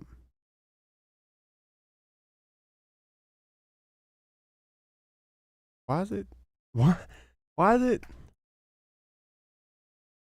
Oh, there we go. Just, oh, dollar photo with oh.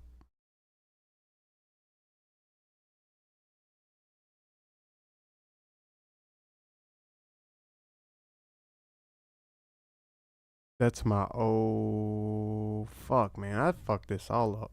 You know what? I'm gonna delete it all. Hold on. Yeah, this is. Oh.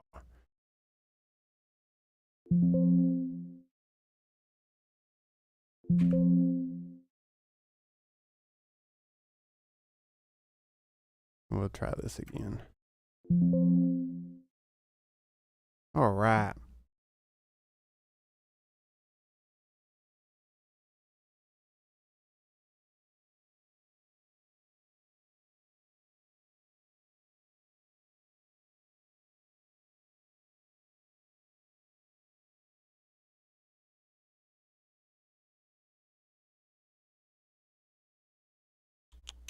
Gonna take a while. You're taking button stack, which has got all these damn node modules, which I could have deleted the node modules before I did that. And I gotta the npm install don't work with us. Tailwind.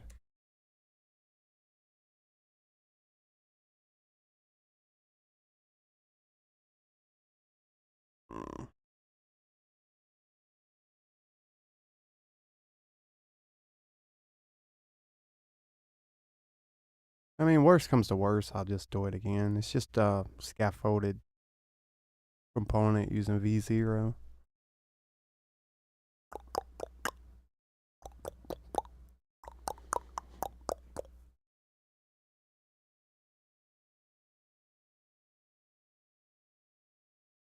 Let me make sure it's working locally.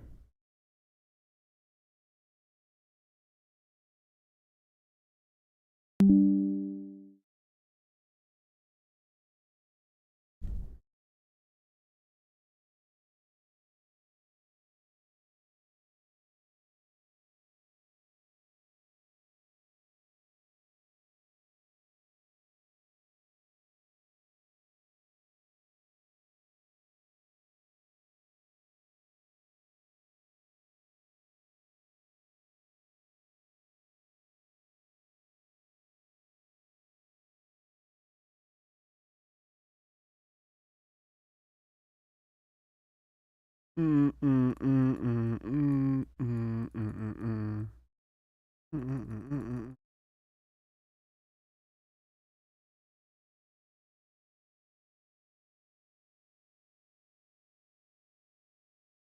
Mm-mm-mm-mm-mm. How do you do it in PowerShell? It.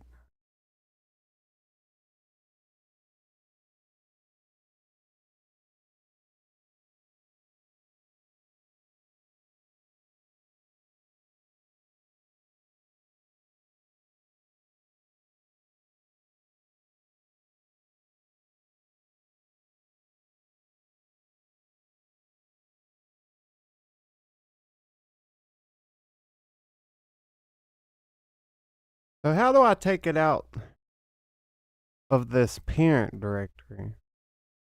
I don't want the button stack folder. I mean, I know it's a dumb question, but I just try to do it by moving it.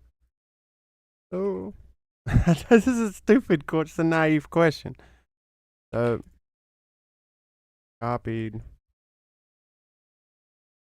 source over, but it's in a folder. I don't want it to be in. What's easiest way to remove parent folder? It's cur like volunteer front end slash button deck slash store. Well, slash code content. I want volunteer. Hold on, slash front end slash source food.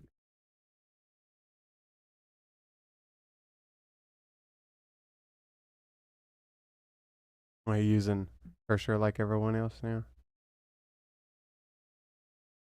Yeah.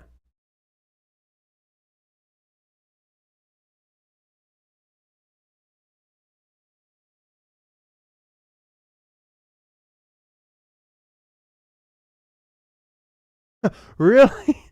Why?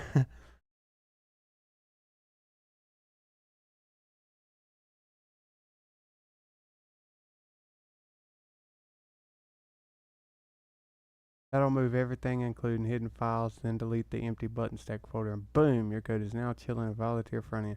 Do I trust it? Do I just do it? Wait.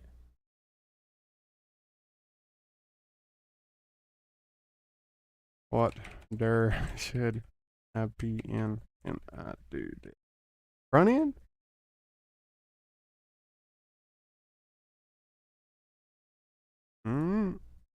Let's do a command at a time.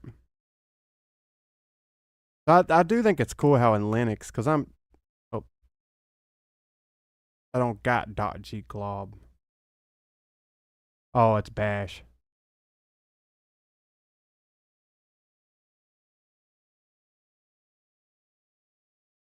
There's this, whatever you call it.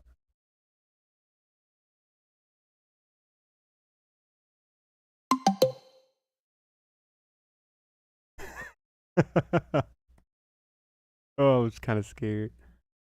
It don't matter.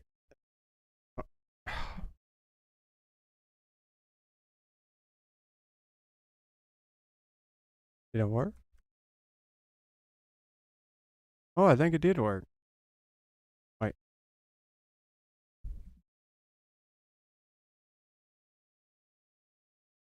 Holy shit, that's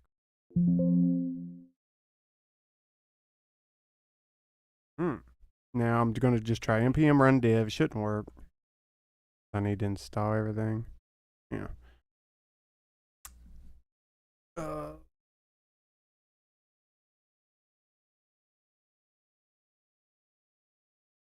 So if this is all inside of here, shouldn't it install then? When I do npm install, but I don't think it does.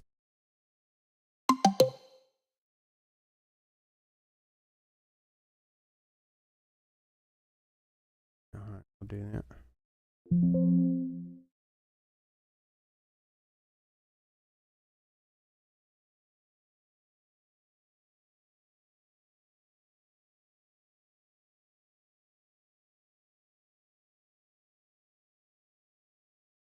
Okay.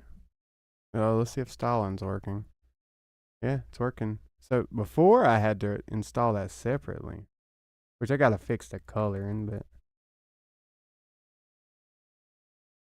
plus code ain't working like it was before. It's supposed to get bigger and smaller. Oh, there we go. It's bugged out.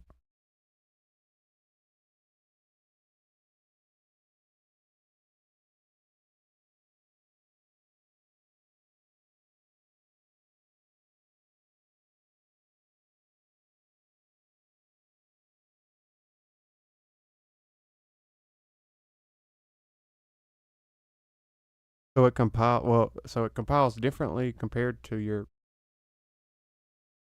uh architecture. I'm assuming. Okay. But I'm trying to get comfortable with Linux. Ubuntu and NVM. Oh. I'll just keep the coloring for now. So we got that. Right now I'm just using JSON, but right now this is literally doing nothing. Just the front end. Wait a sec.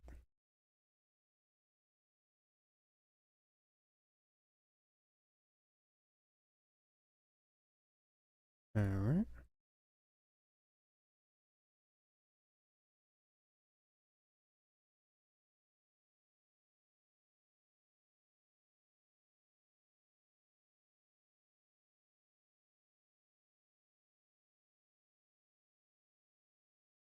Wait.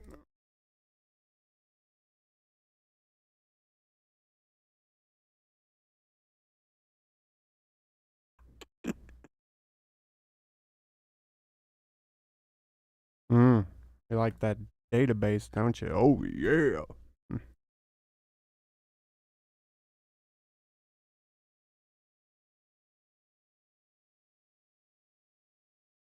Only got get and post right now. Which this is supposed to. Let me look at the controller. So we literally just overwrite the whole JSON file. If we go to app.ts/api/q controller, mount route q controller, go to controller, that's q controller. Oh, it should work.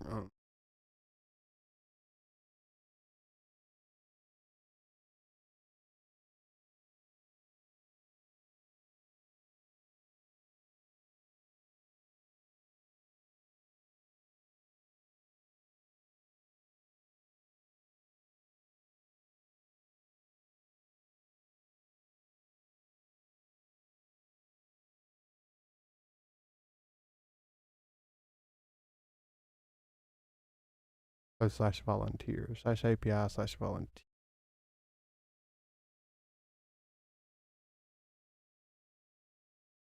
Need to look at the model or the type.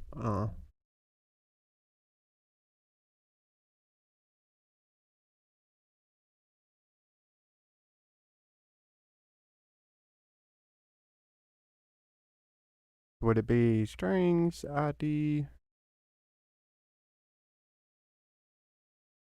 What?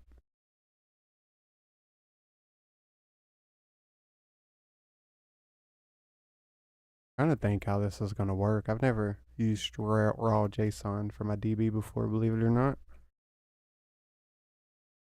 Name Billy Bob.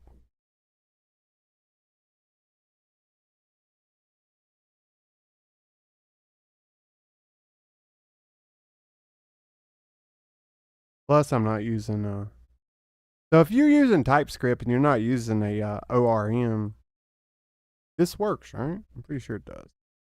Edition.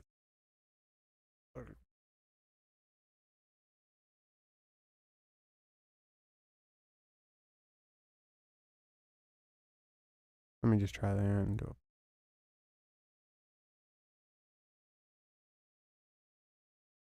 Bad gateway.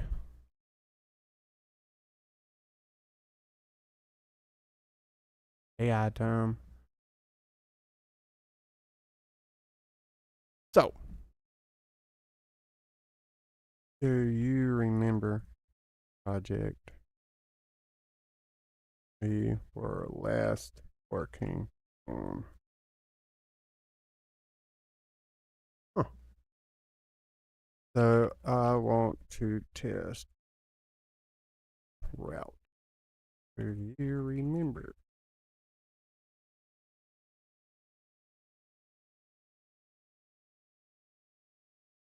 Oh yeah, I do need. Wait, no, you liar.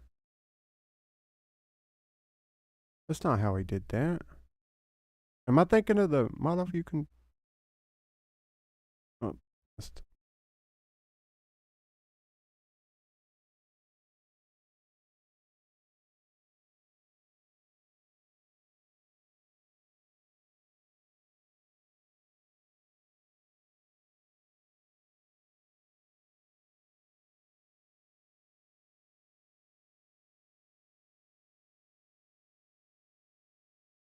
Vibe time, baby.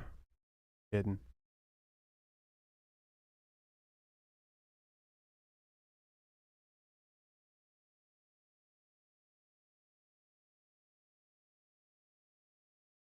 But everything's API Q. We would need an ID, wouldn't we?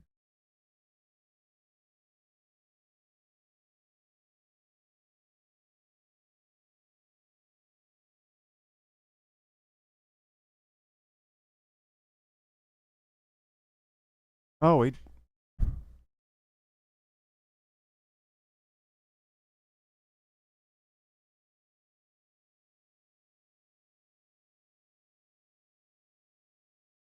Wait, where is my? Oh, right here. I didn't give it the controller.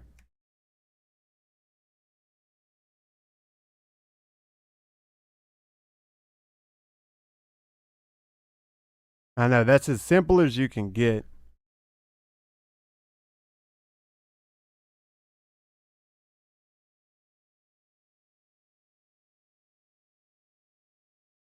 Oh, no, no, no, no, no.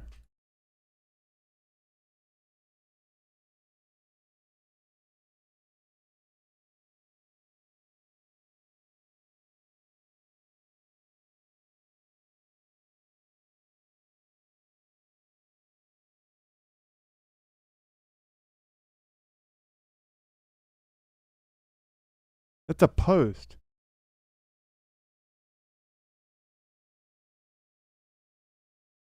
Oh, post updates. The fuck?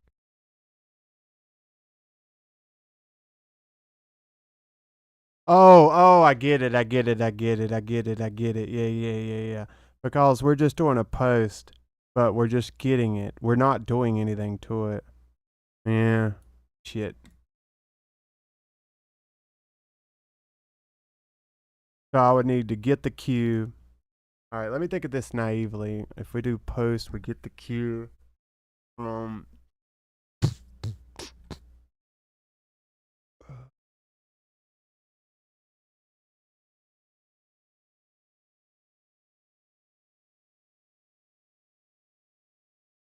code look like they have. It's been a while.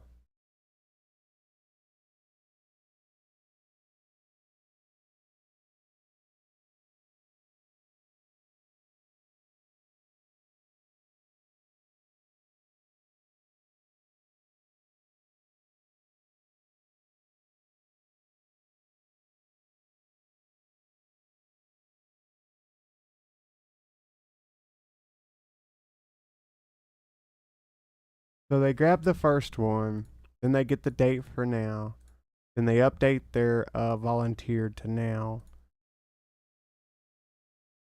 We updated their record. Wait. So the basic logic. All right, let me color draw this bitch. Very simple, very simple. We got Tom, Carl, Bob.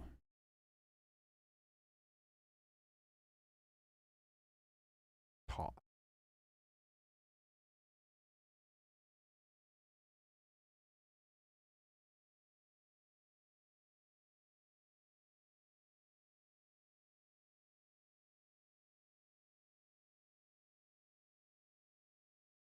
Each one, so right now he would be at index 0, index 1, index 2. Well, actually, we have a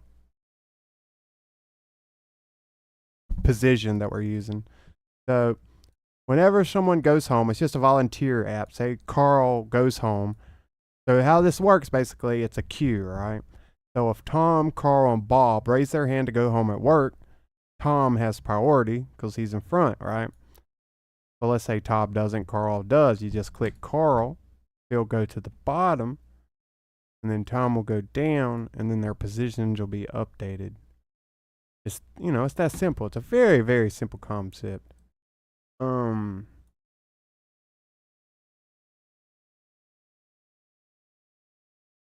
So we need to grab it, order them by position, which they should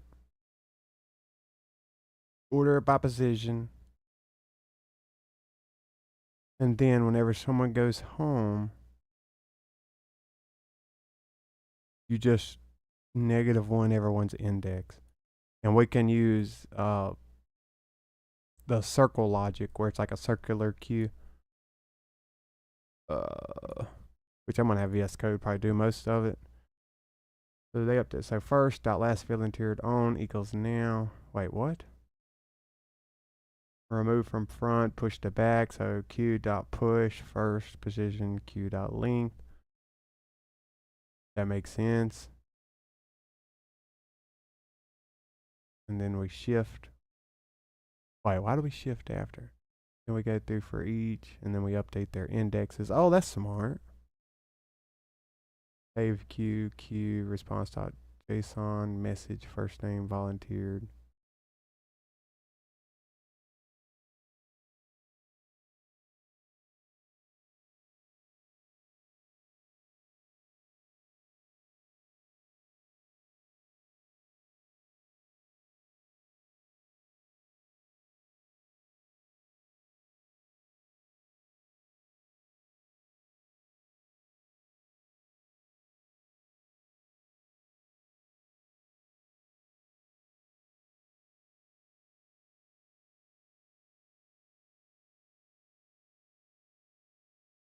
Then we would need to attach an event listener on their front end. Oh.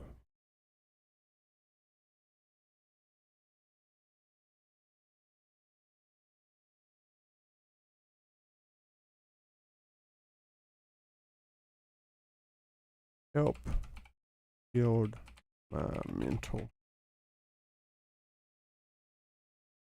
When we click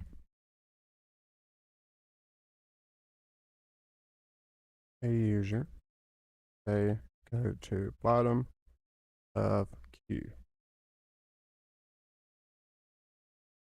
So each button will need event.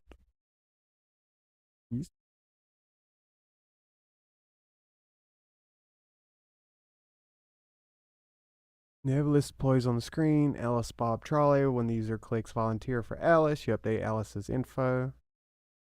Maybe increment went home. They'll go to the end of the list. And then we can save it and pull it. How'd they do it?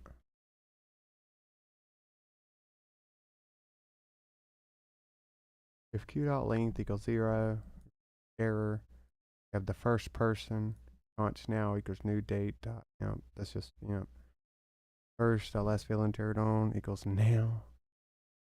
Current date, first dot went home, increment their went home count, q dot push, and this is mutating it. We grab the first.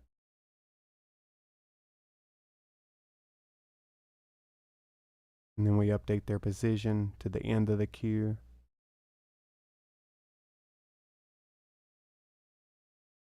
Wait, why do we call q.shift?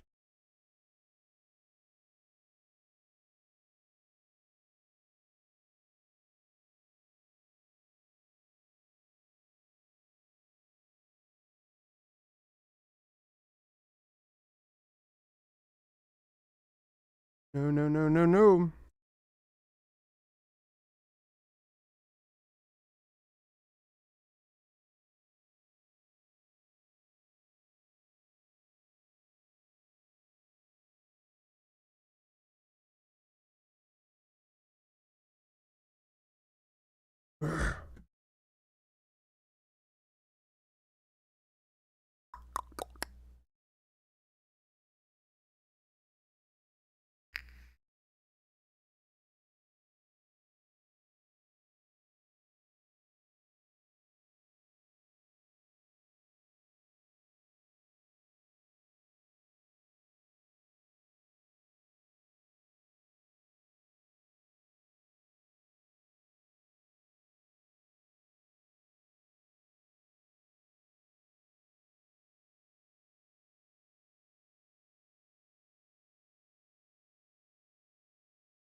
Wait, q.splice.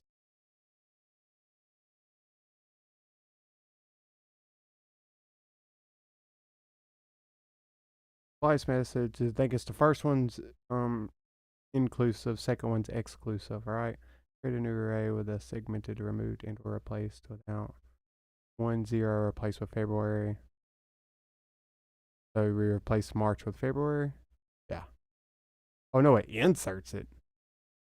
I always get splice and slice mixed up. God, my country accent. Southern accent. I'm just gonna yank this.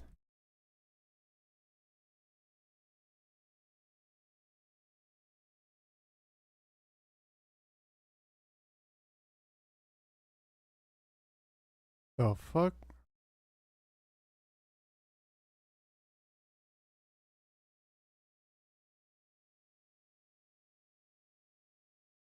What's a overload?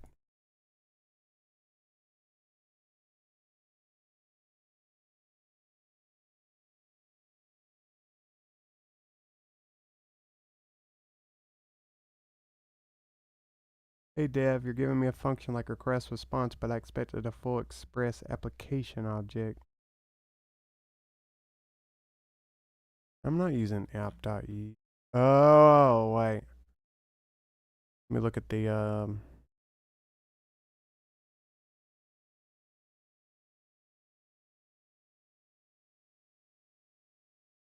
not 100% sure. I'm used to using like Mongoose and stuff, not doing it scratch. All right.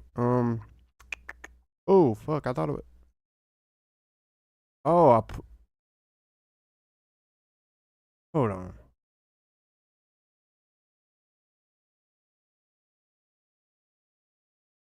I'm fucking up.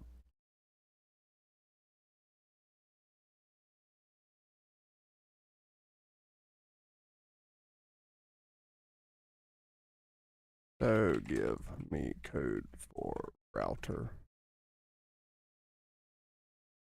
and the control. So we do the logic here. We do the routing here by calling the controller. Yeah. Fuck. All right. So we go into the controller. We do handle volunteer. All right, I can do that. Are they exporting it? Yeah, export function handle volunteer. So we grab that, get rid of. Oh nope, we're using save queue. So we call control V.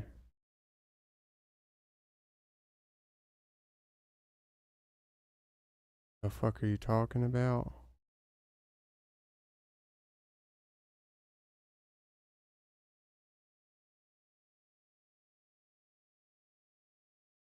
Expected 0 arguments, but got 1. The fuck?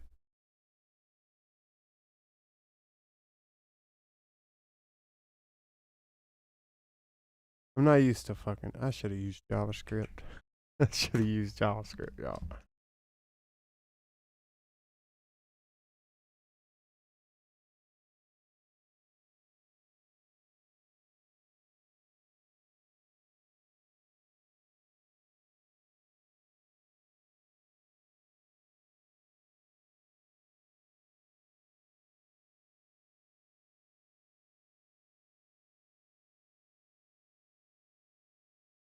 That's the same fucking thing. Right? We're passing an object with message, volunteer, and queue. What the fuck you fucking talk about, man? It's fucking same fucking thing. The same thing, bro. You tripping. Fuck, dude.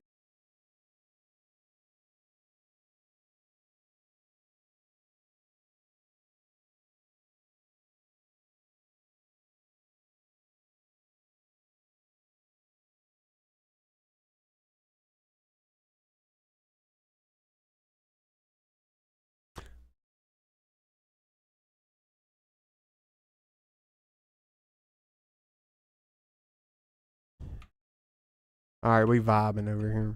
Like it. Like it. Once I remember the model, I can take over.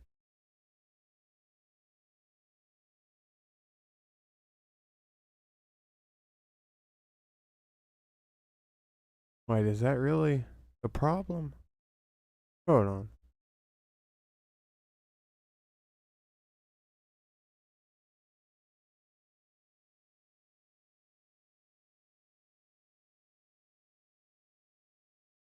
on. Typescript.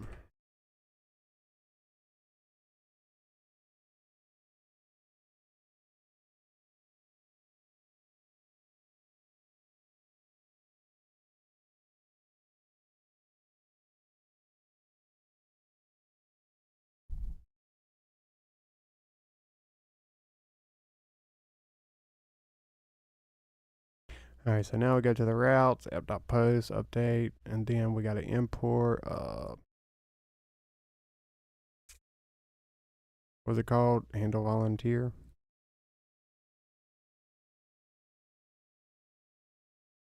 And then right here, we just say const q. And we can just say const updated equals handle volunteer q.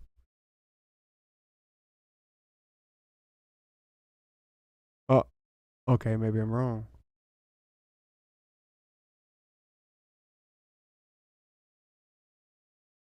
Is this a promise?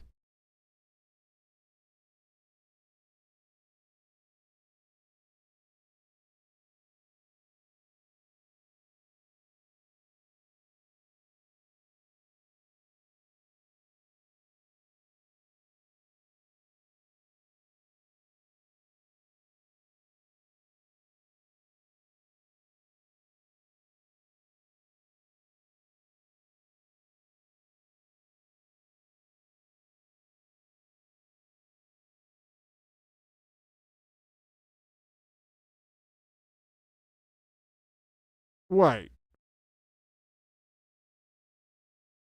I'm confused.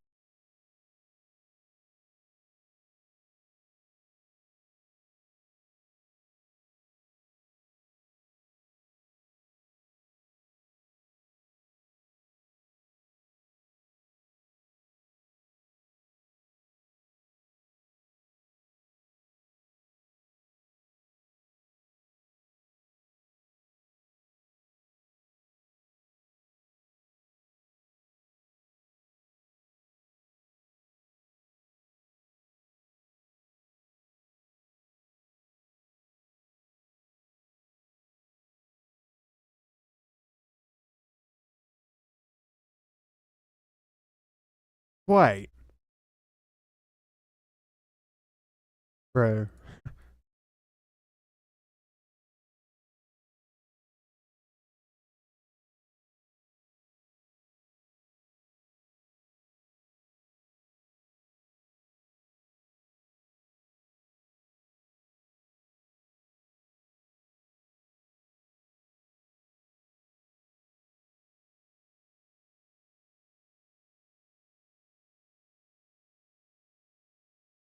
This is why you can't fucking fully rely on AI, man. Which is paradigm's middle.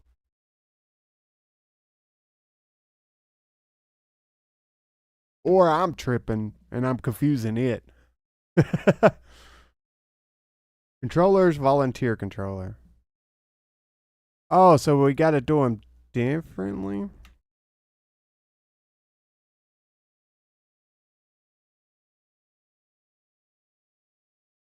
Bruh.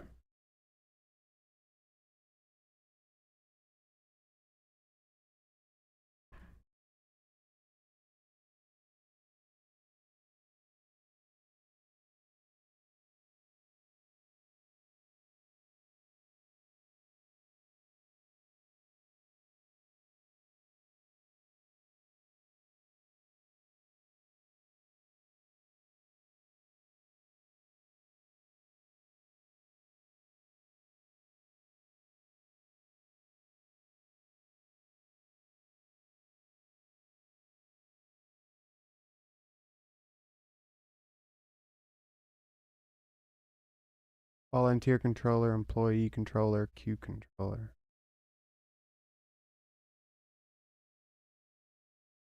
Create, read, update, delete. One file per method. Yeah, that's what I was thinking. Yeah.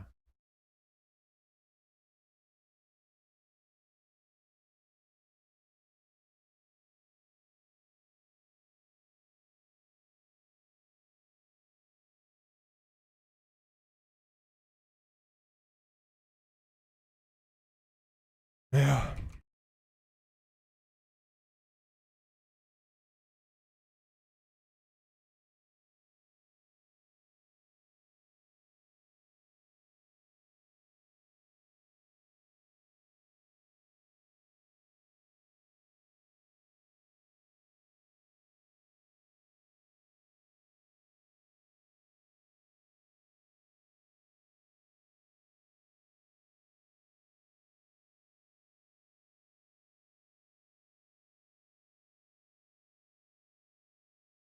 Create, read, update, delete.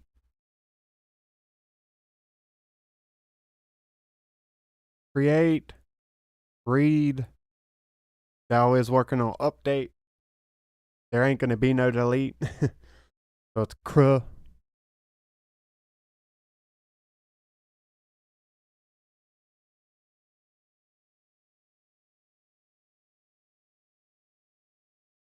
Power. Perfectly places. Don't change it. Don't add express logic to it. Don't touch it with a controller stick. So we're creating pure functions to read, write, queue data. Handles express request logic for actions like volunteering.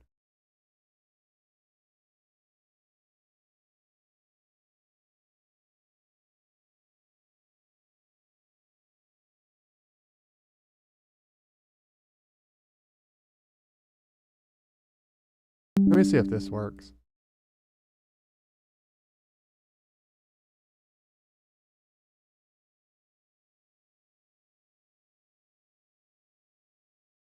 Wait, where's...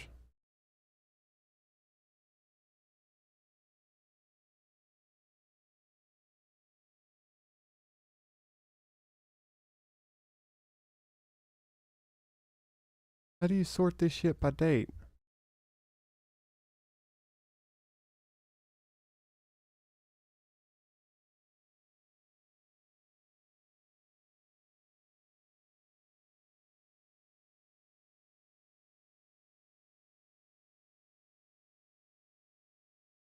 Sorry, I'm learning more than I'm building right now.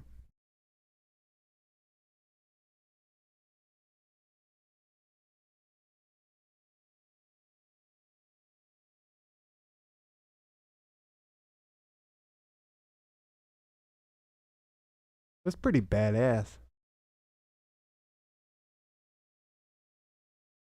What you do?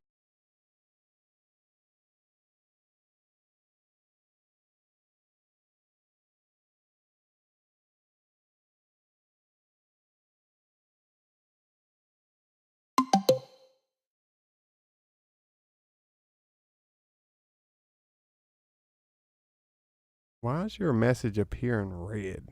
How'd you do that? Oh, is it because it tagged me? Oh, it's because you tagged me.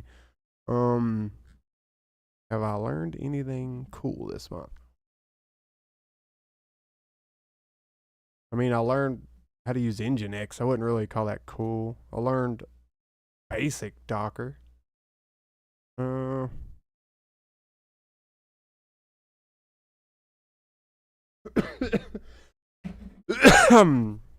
what have I learned besides that?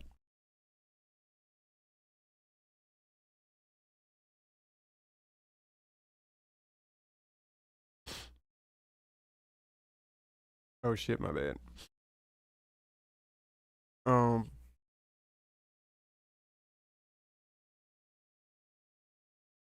off the top of my head, that's the only two things I can think of really. I've learned more Linux commands, like terminal commands. I mean, technically, that's about it off the top of my head. How about you? You learn anything new? All right. Later for crows, middleware services, rename DB index. Okay.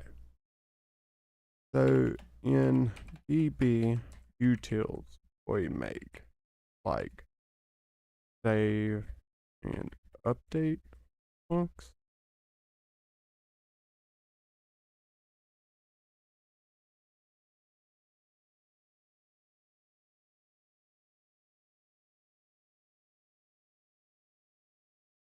Get queue, save queue, update employee. Wait, I'm confused.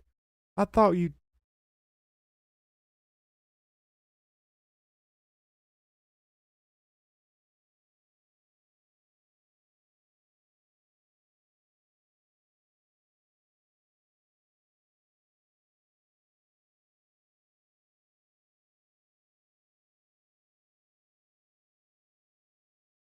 Q equals get queue.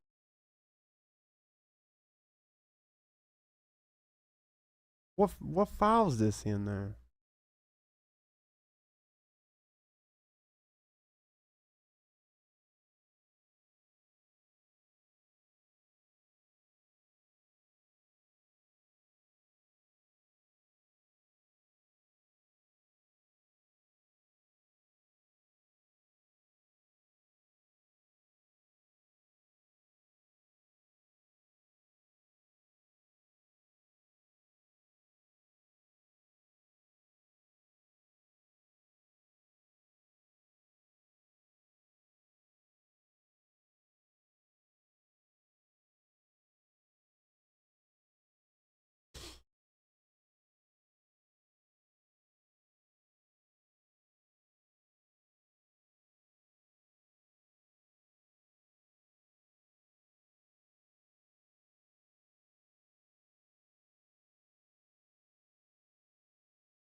So is this easier to start with a JSON file and do all this crazy shit when I could have just got a ORM and just hooked directly to a DB?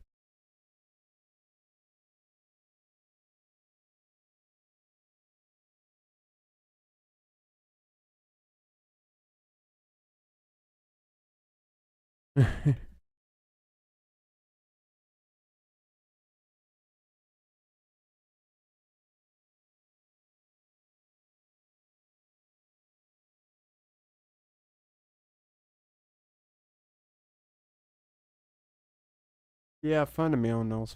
Let's think of it that way, right?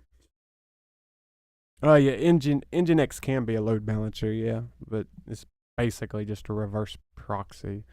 So when you think about it, um, you normally have your front end, your API, and your database. But NGIX goes basically here, right? So it goes here, and then like if you have multiple clients, you know, it can direct it to which one if you use it as a load balancer. But yeah, it'll send it here, and then it can send it to the proper ports that it needs to go to. That's my mental model of how it works, anyways.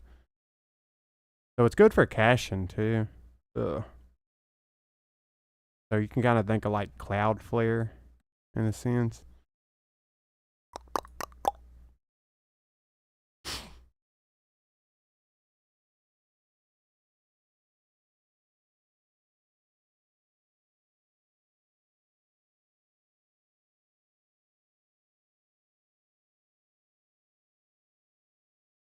Okay. So this is learning what the ORM abstracts.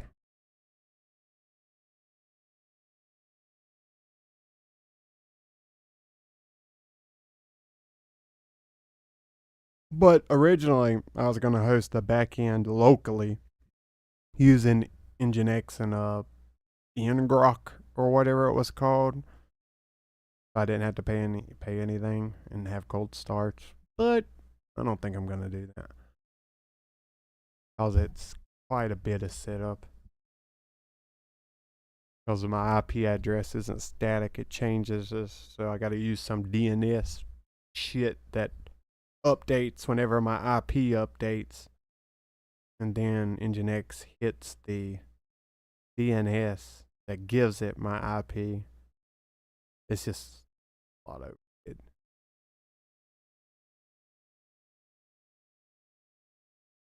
So what should we be using?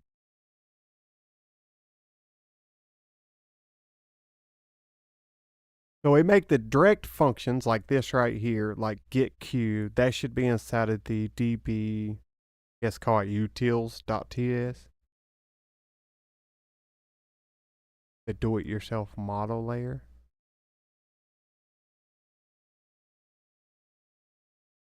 These are pure functions that touch the file system, handle no express stuff, have zero knowledge of request response rate, get read from JSON, return sorted. Oh, good.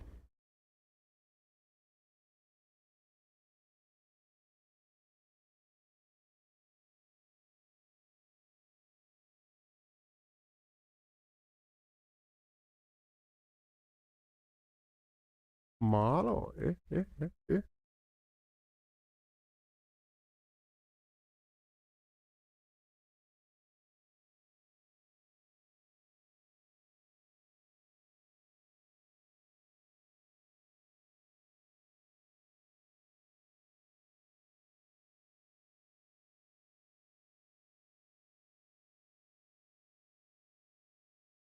All right, we'll name it Q model. Fuck it.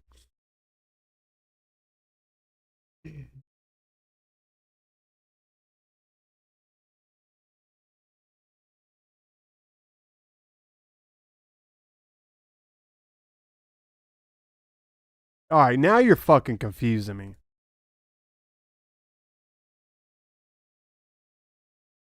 Oh, it's confusing me.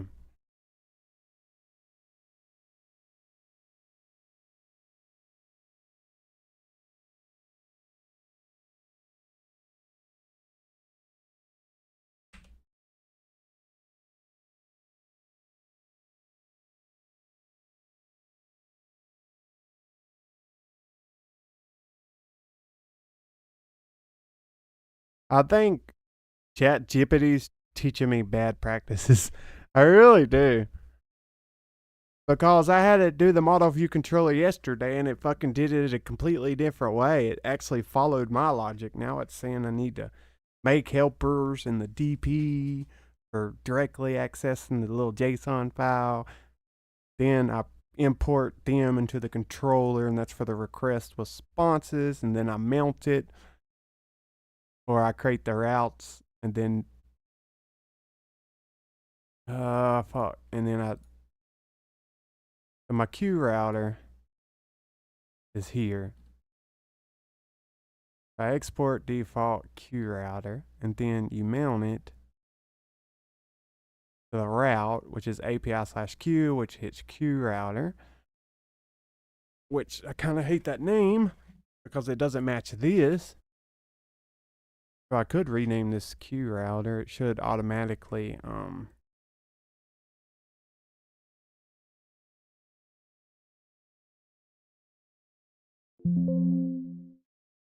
yes.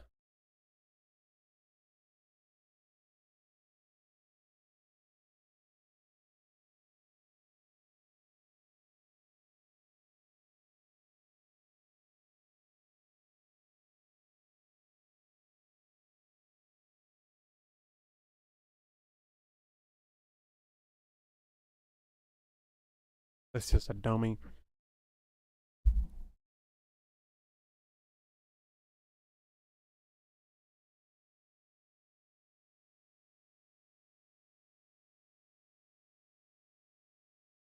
All right, so let's just take this, bring it over to the model, paste it, see what we got.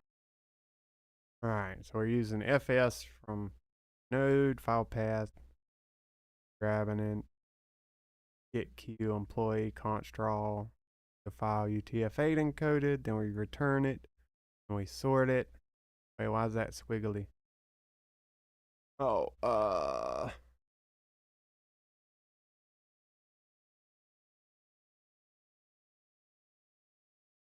wait, what?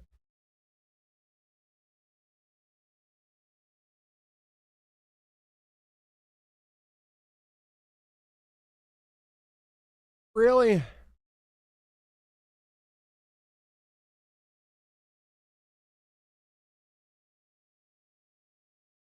Wait, why am I getting vision? What? Do I need to make a generic?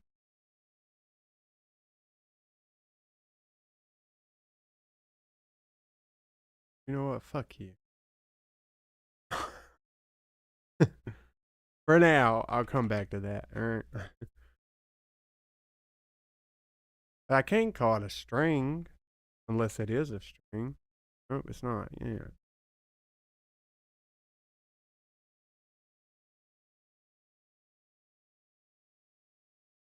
Okay, we should get queue, which just grabs it, save queue, saves it. Update employee. We probably won't use that. All right. So then we grab them and use them inside of the controller. Where is their controller? Right here. So now we would get rid of the get save queue, right? Because that's in here now. Get queue, save queue, right?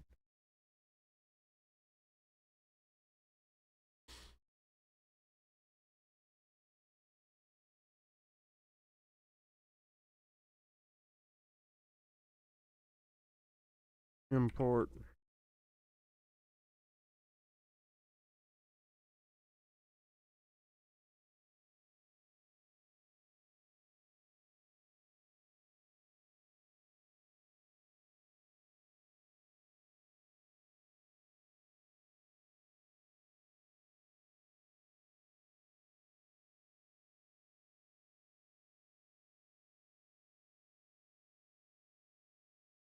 Now,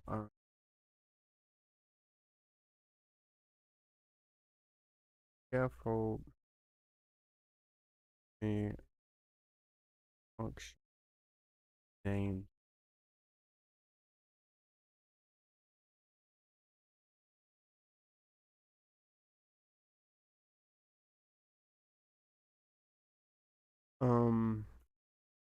Oh, kind of Chris. He ain't in here, is he?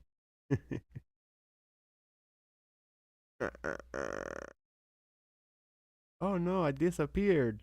Why did I disappear? I feel so guilty right now.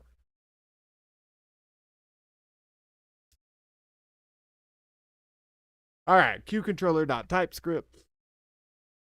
Request response. We only got that's types we're importing, right? Um, so the TypeScript compiler doesn't freak out and yell at us. I don't use TypeScript enough. Did we make that many from in there? Did we?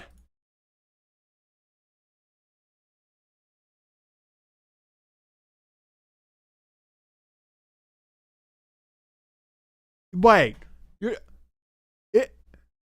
Uh, I gotta make types for each one of them. Fucking no, dude. I want to go back to JavaScript. I don't want to do all that. Like I feel like I only really care about types that I'm passing from the front end to the back end and vice versa. Not, I guess. I mean, the code base ain't going to be that big. This is a small project. I should have used JavaScript, but it's for learning. It's learning purposes. You can ignore it for now since you're just scaffolding. Okay. All imports in import declaration are in. Oh, I didn't read that part. Okay. So let me go back to my cube models. We got get queue, save queue, update employee. Wait.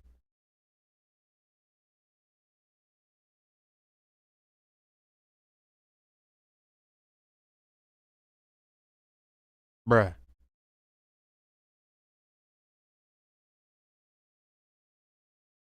It's tripping again. Update employee, save queue, get queue.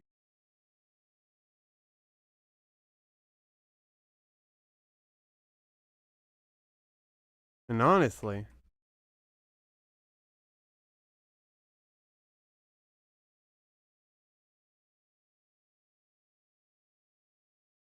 oh, is that a helper function for the inside update employee? No, it's exported too. What the fuck are you talking about? And what's partial mean? Key and key of the fuck? I don't know. But it is export function update employee.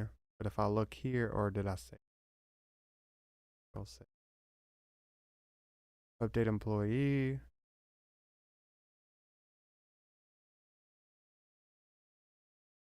Update employee is declared here. Must not. Update employees.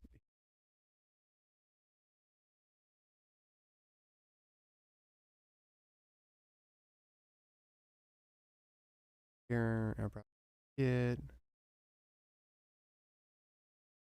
So now we can say const queue equals get queue response dot all. Now the post function would be the request response with slash volunteer const queue get queue, and then like, was there a update? Oh, we didn't know. We need to mutate it in memory first. So I'm going to try to write this by hand. It's probably going to go bad. But that's the quickest way to learn. Wait. Why is this empty now? Where'd all my fucking code go? Oh, I deleted it all, didn't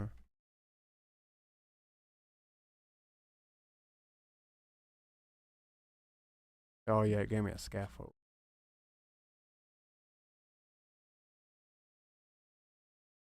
Oh, make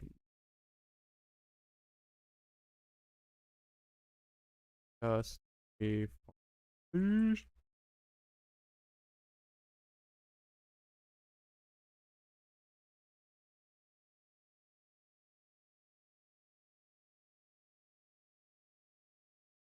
This is my training wheels. Thank you.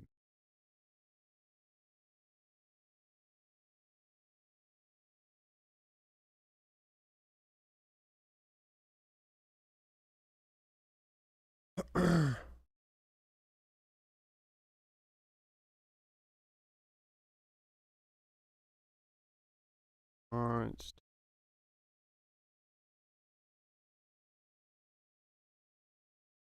Get. Wait.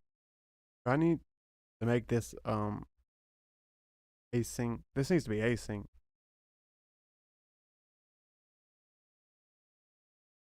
Or wait. Fuck. See, this is the problem with the full stack dev. I think you do the async on the front end. It's on the front end when you do the asynchronous, because we're technically not going outside to a database, all right? It's a JSON that's local. So since it's JSON that's local, I don't need to use. Yeah.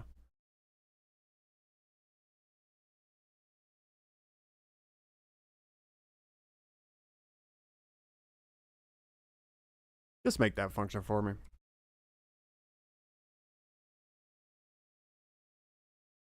Is this really going to be the future of programming, where you don't write any of the code? I don't know how I feel about that.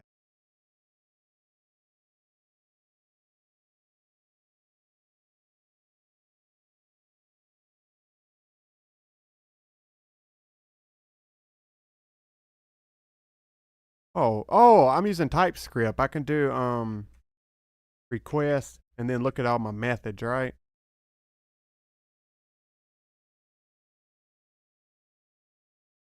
So it's request.params.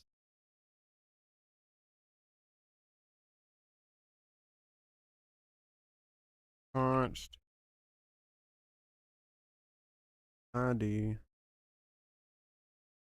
equals request dot params. Oh, you don't call it like a function. Wait, why don't you call that like a function? Oh yeah, because you're actually accessing a property on an object. So const ID equals params. Const data. Wait, ain't that a queue?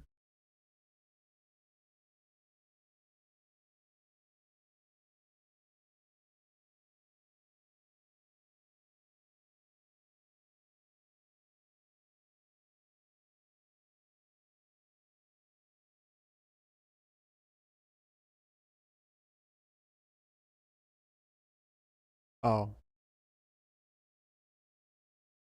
proves I don't make enough full stack yet. I know how it all fits together, but the syntax.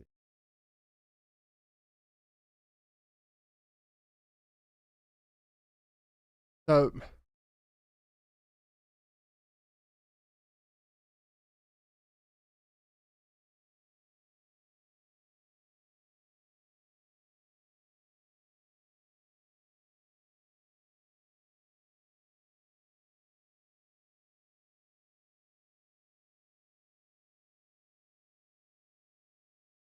simply grab the ID,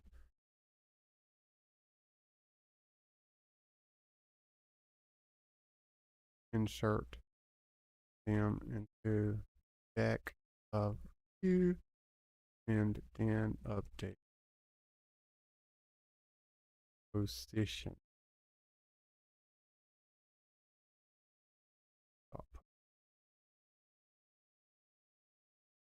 The front end will sort them by position. We'll sort. We will sort them.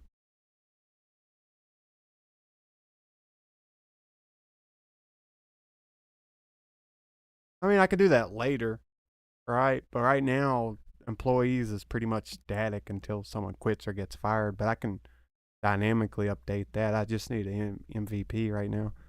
And I made this app like 3 years ago. Oh. Except I used a Mongoose and MongoDB. Probably use Postgres or SQLite. I'll probably use SQLite since it's such small scale. Const ID, if type of ID does not equal number, error, update queue, volunteer employee ID. Wait, where are you getting volunteer? Where is this function? Volunteer employee. Hold on. Are you hallucinating again, bro?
Do y'all see? Y'all don't see the mistakes it's making, do you? Why are you importing get Q if it's in same file as it? Please get your act together, and I will give you a cookie.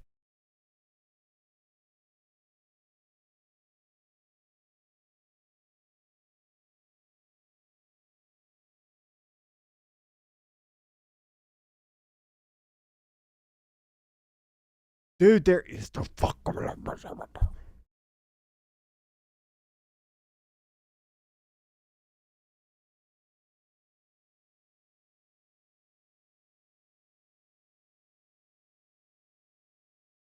Export function.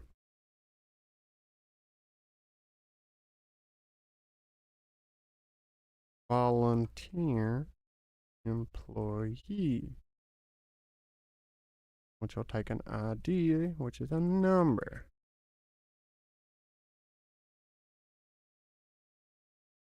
Const q equals get.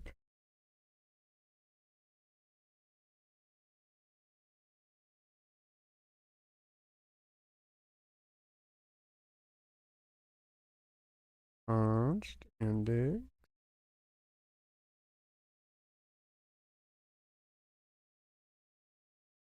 Wait, ain't there a function?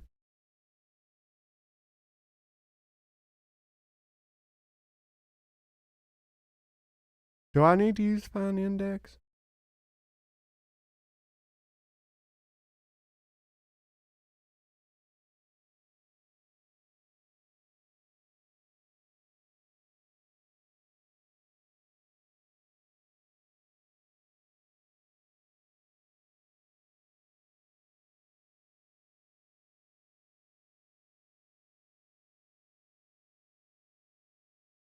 Fuck it, I'm just gonna yank that one.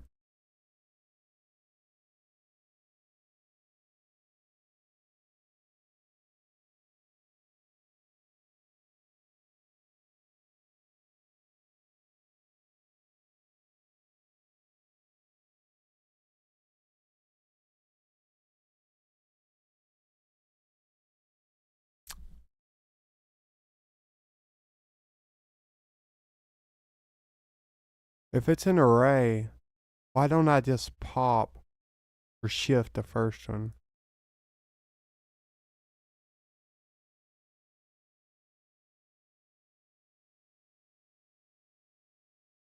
Oh, because coming is an array, but each one's an object in the array. Why am I doing this to my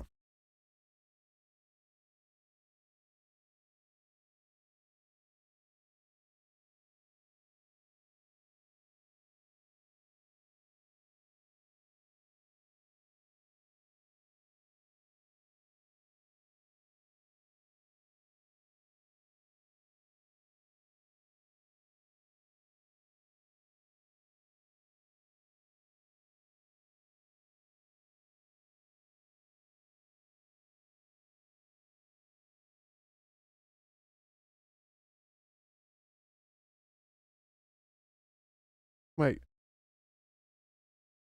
Oh shit! What? Oh shit! I'm in the wrong file. Oh shit! Oh shit!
Oh, they're just q dot push. I guess that does work, right?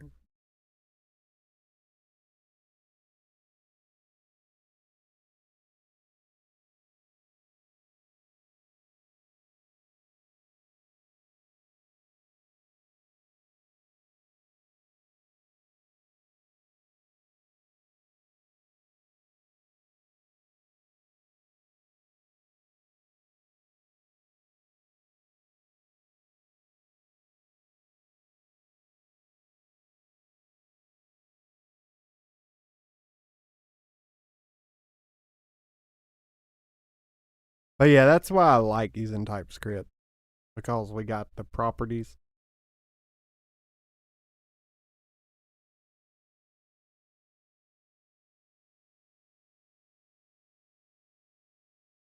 Ooh, ooh.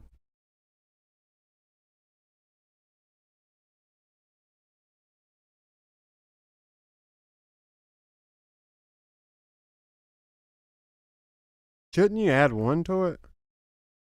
Hold on, let me look at that. Um, Position 1. Yeah, we start with a position of 1. Now, I could refactor it. Yeah, to make it work without having to add 1 to it.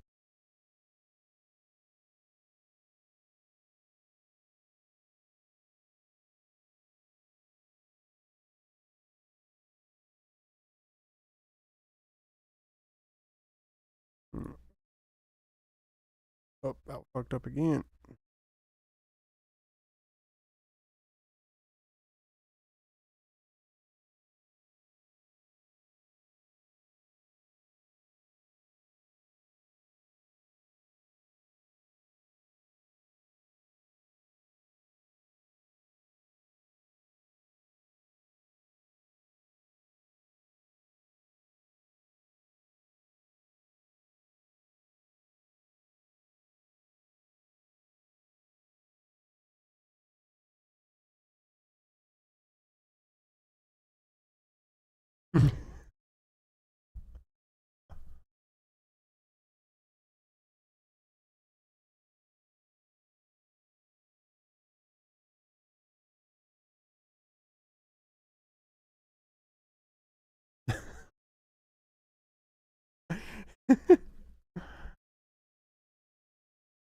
Oh my god, I love it.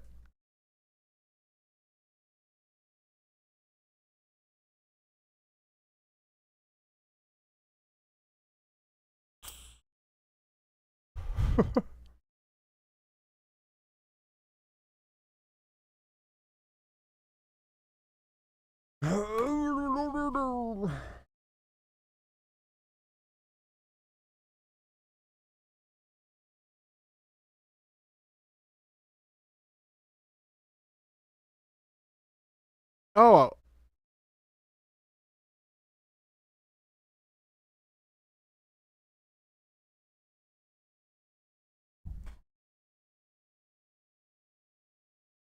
I could have used employee directly. I guess I could.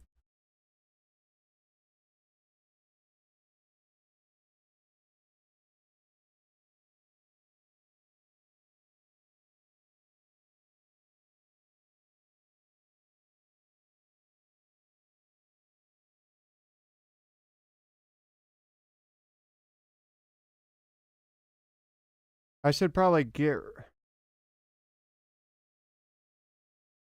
Oh yeah. Um.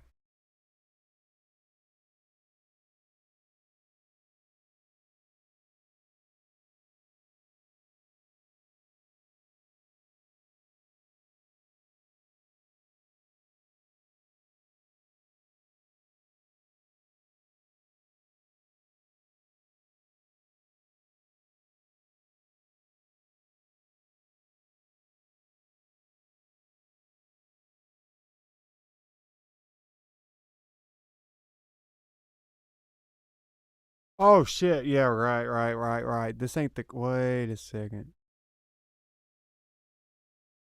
This. Yeah. This is the model.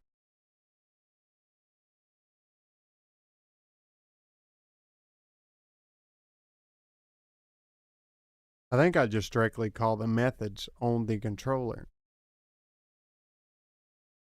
So like for the get, put, post, patch, delete, the get, I would use get queue, right? So router dot get. Oh wait, no, that's the routes.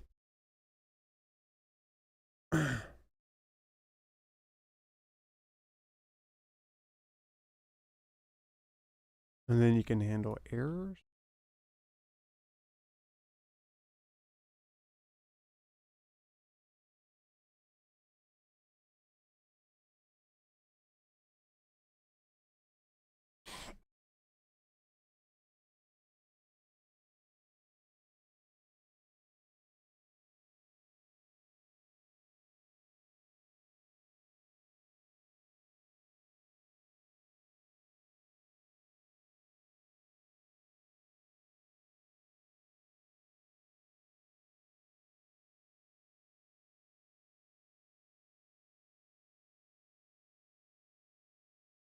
That's it?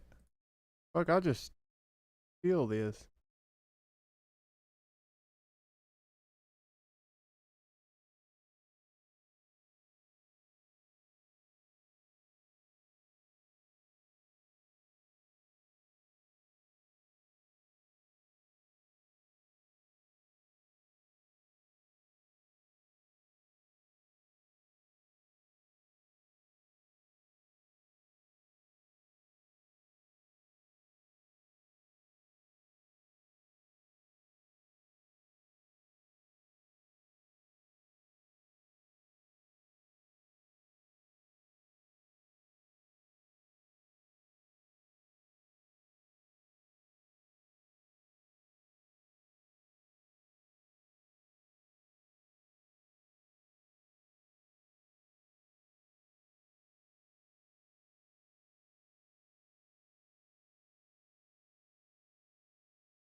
I wonder for the get, um, wait,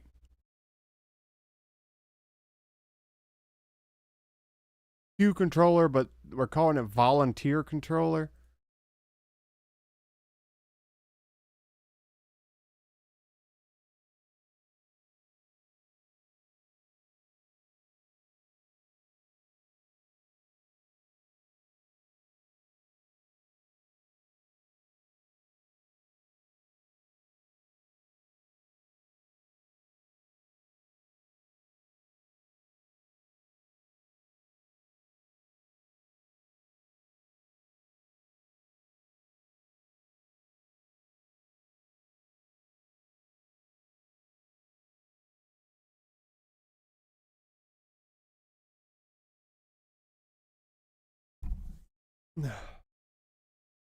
All right, that's right. So I guess we could export another one.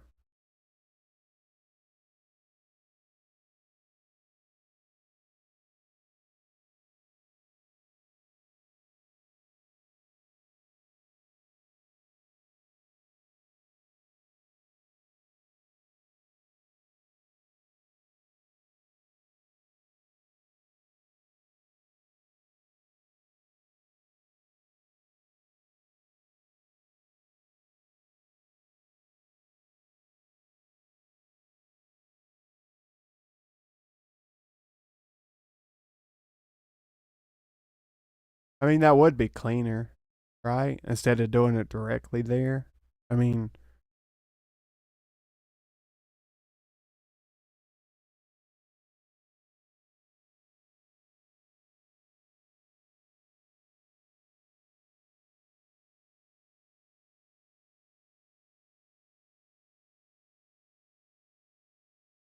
Wait.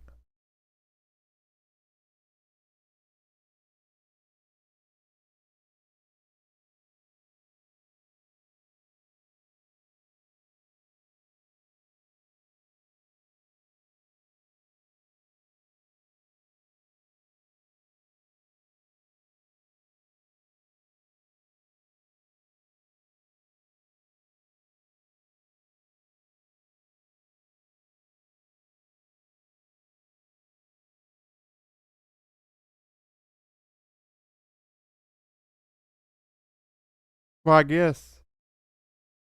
Yeah, update queue.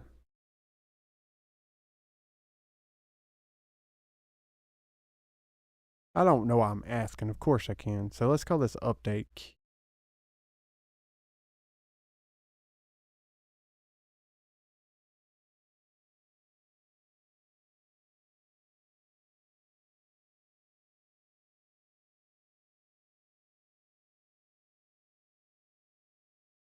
Well, I guess that makes sense here because of the queue controller. Fuck.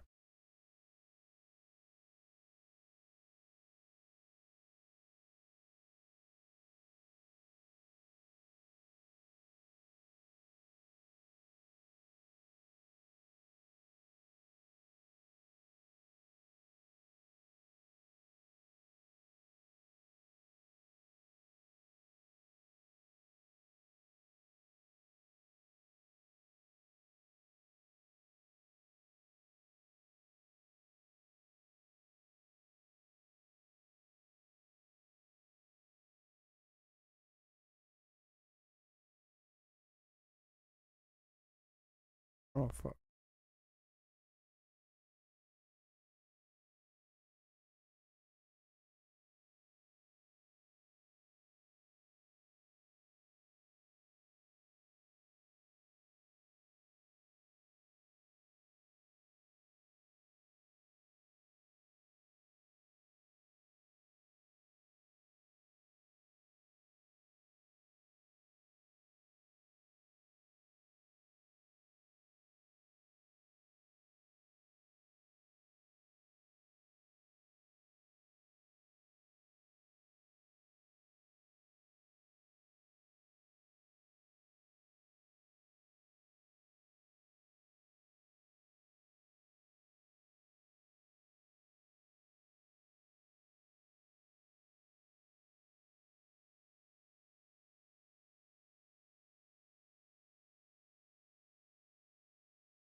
Fuck, I don't know the.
Oh, it's 4 o'clock. I gotta.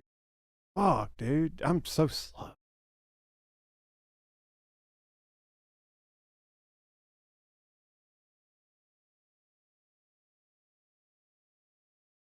Oh, okay.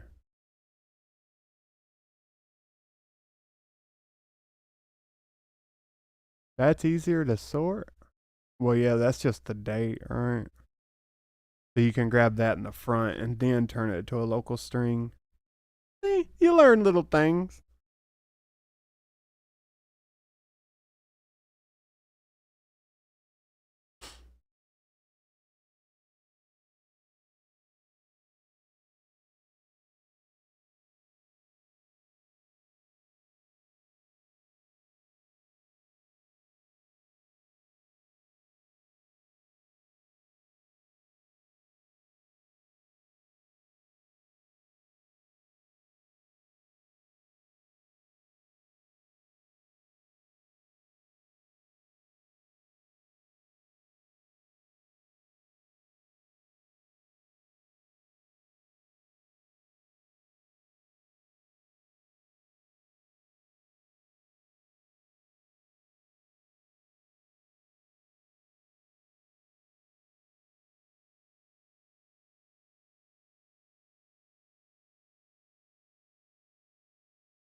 Oh, maybe that should be update Q controller.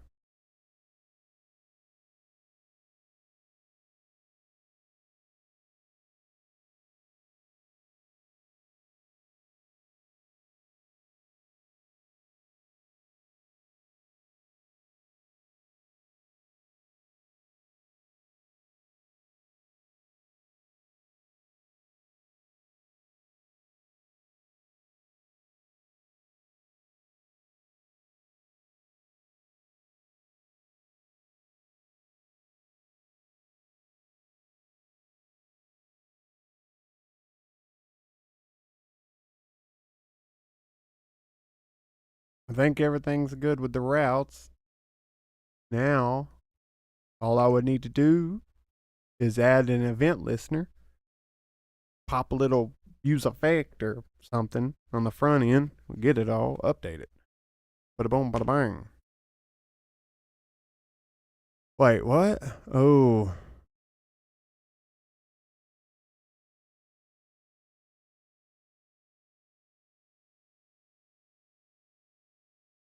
Oh, fuck. Hold on.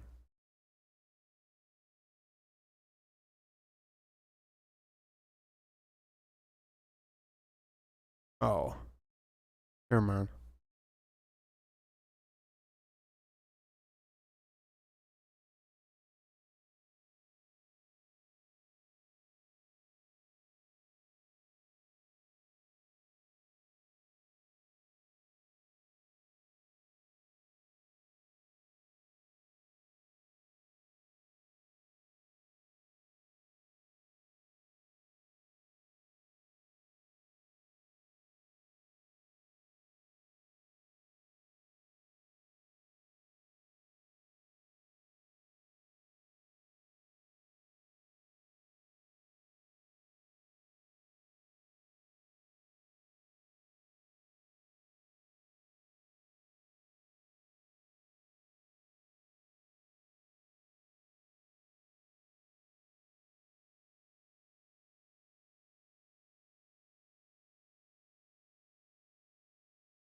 I'm trying to understand what it's talking about I'm doing wrong.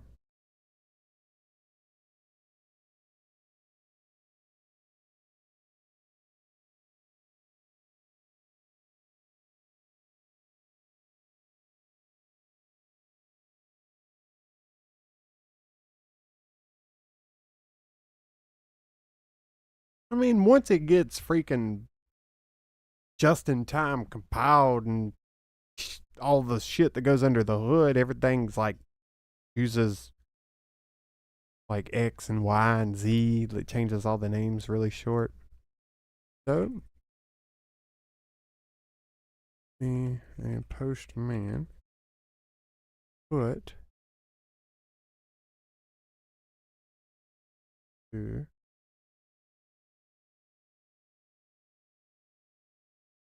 this.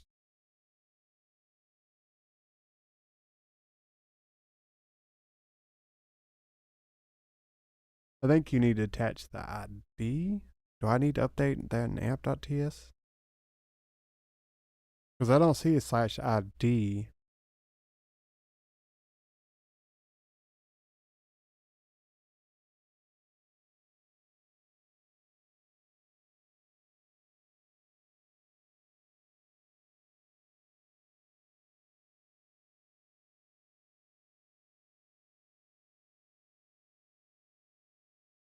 If I just pass it the ID,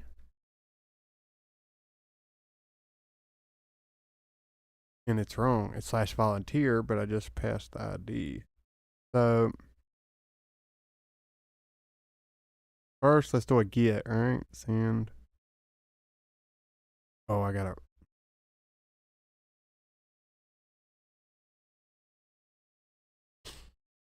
NP.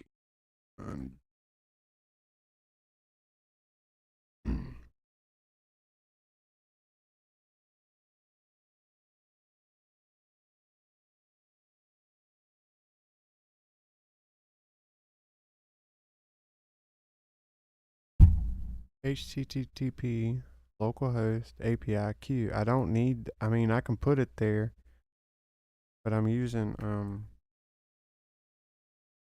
Oh shit.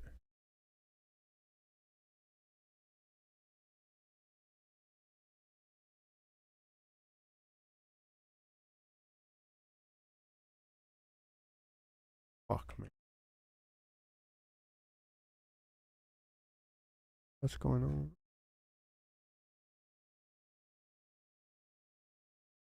We'll get there one day.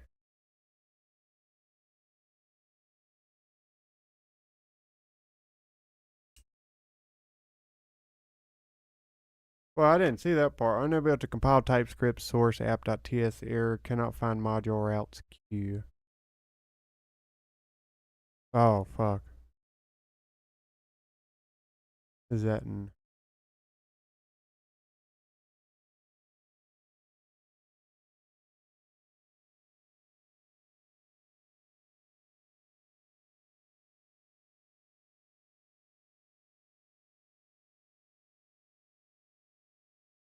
Where the fuck did this come from?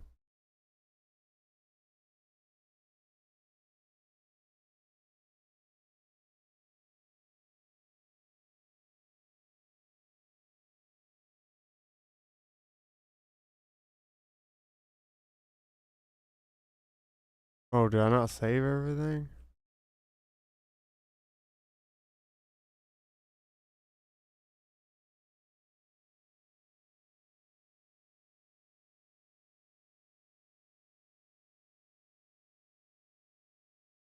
Oh. It's not one controller now.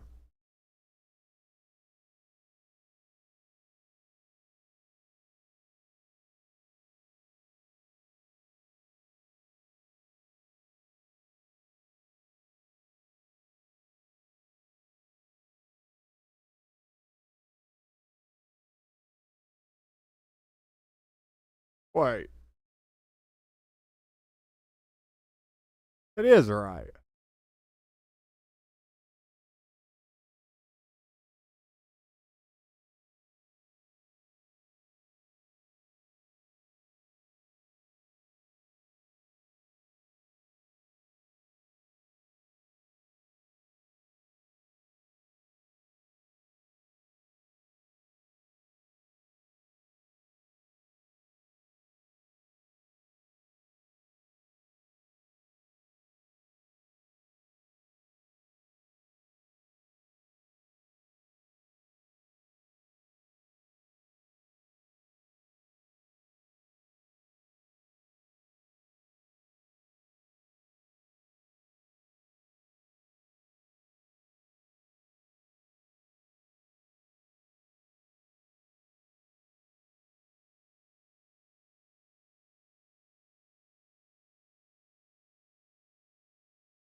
Alright, I'm fucking confused again.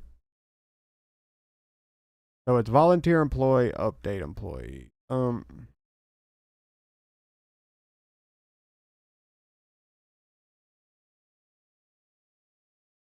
Yeah, get queue, save queue, update employee, volunteer employee. Make sure it's throwing the same error. Unable to compile Typescript, source routes, queue controller, error. Has no exported member.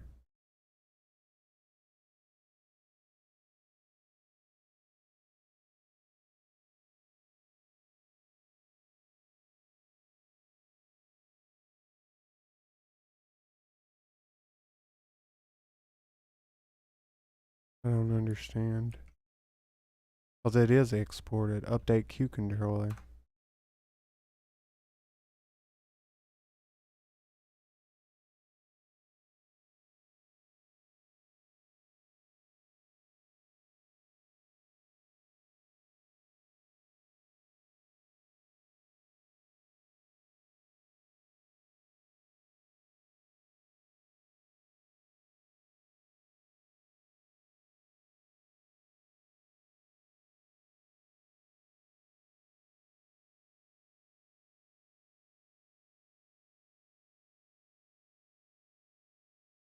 Is it? It looks right to me. Yeah. Let me just make sure everything's saved, right? I'm gonna even fucking press this one. Save, save, save, save, save.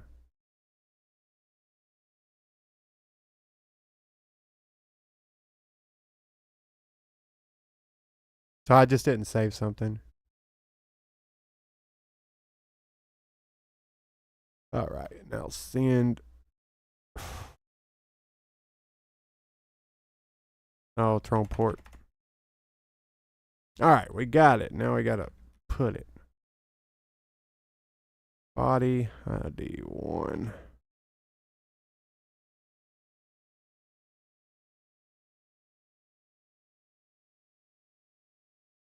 Oh, God.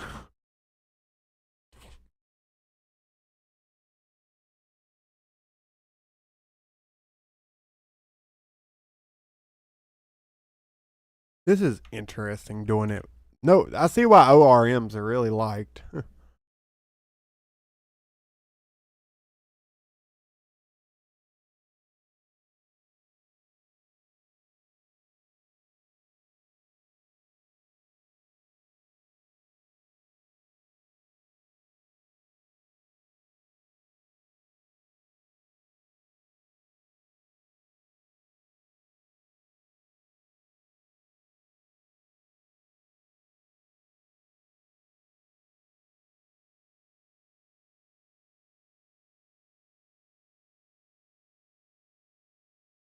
API.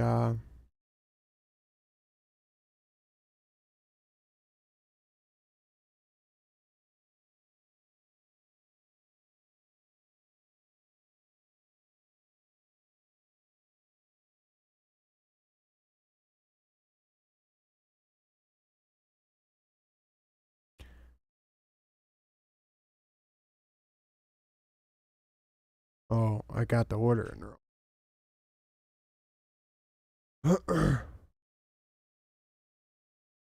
So API queue, then you go to the routes, then slash volunteer. Oh.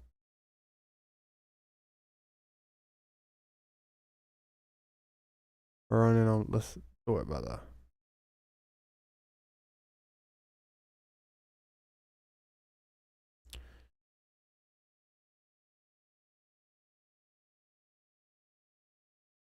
Oh, it's a post, not a put.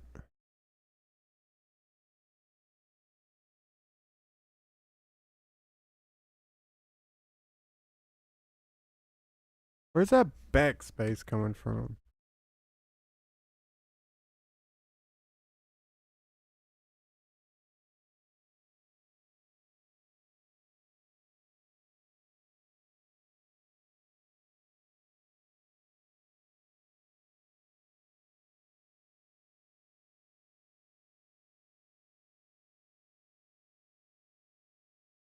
Where the fuck is that header coming from?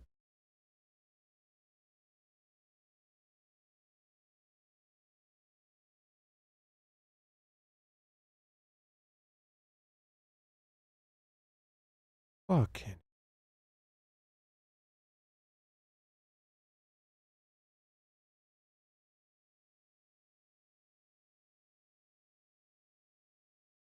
I think I need to chill leak code. Start build naps more because I'm forgetting shit. All right, so let's see the body.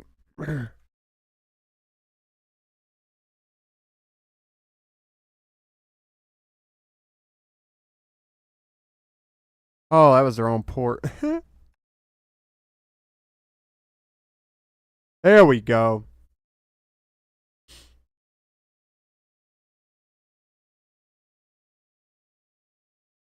All right. So let's say ID 3 goes home, right? So we'll put ID 3. So Ben should go down and Anthony should be 3. Oh, fuck. Ben does go down. Oh, yeah, it's the position that changes. Yeah. So if I do 4, Anthony should go to the bottom and his position should change to whatever the last is. And Kevin's position should go to 1. Yep. Let's go.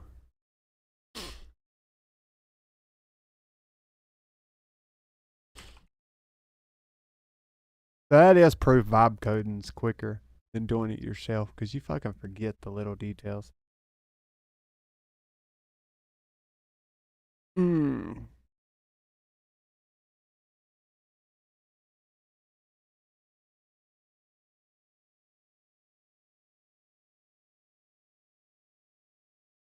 And then it's API Q get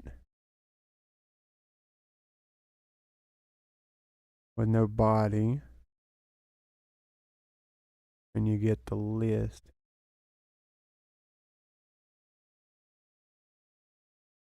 And then if we look, it's in order.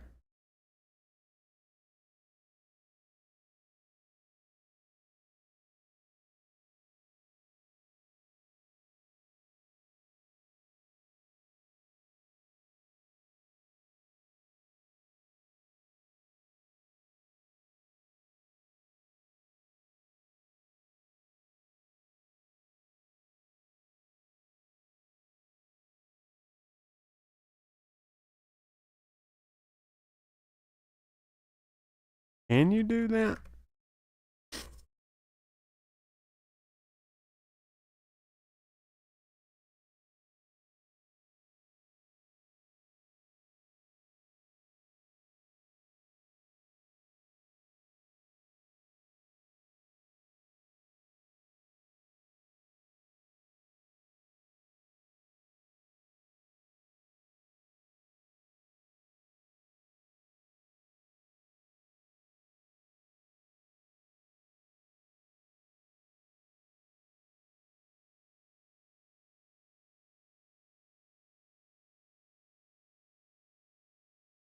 I can actually pull up a old code base.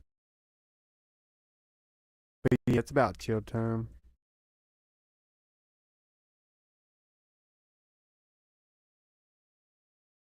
Nope, that's not using a.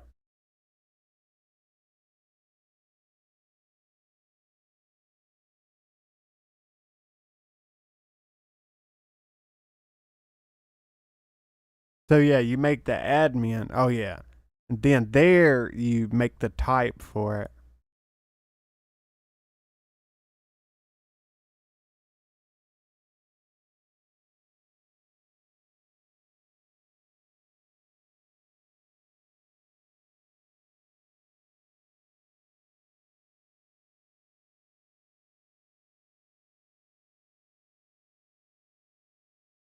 This was my original one.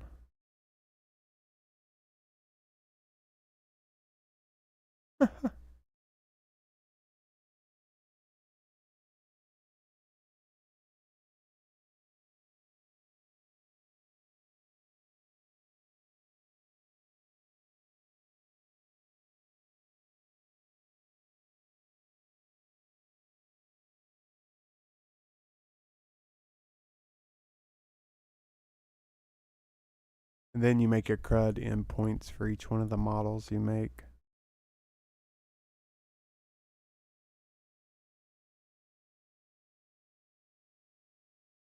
Interesting.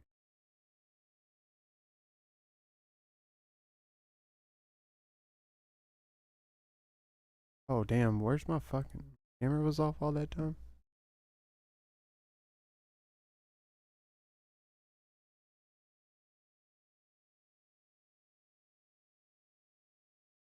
Alright, I'm gonna add this quick. Oh, blues.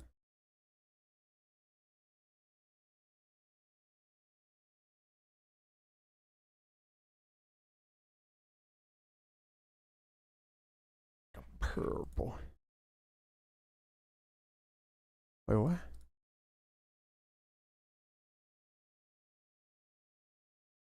Oh, that's the.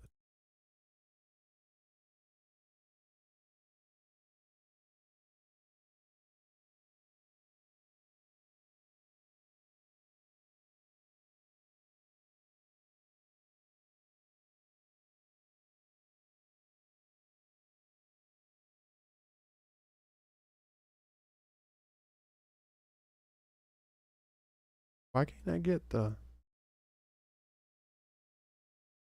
I guess it's blue.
Wait, let me see how do I use it there. I know there's like a you can pin.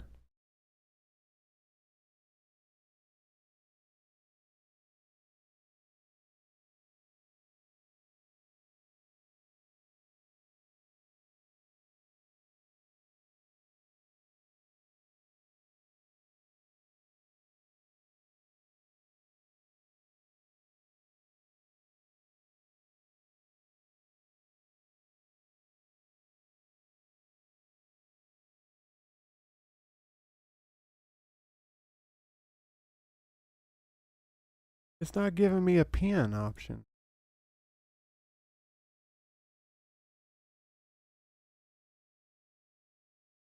I got ban, how long I can ban, purge, delete.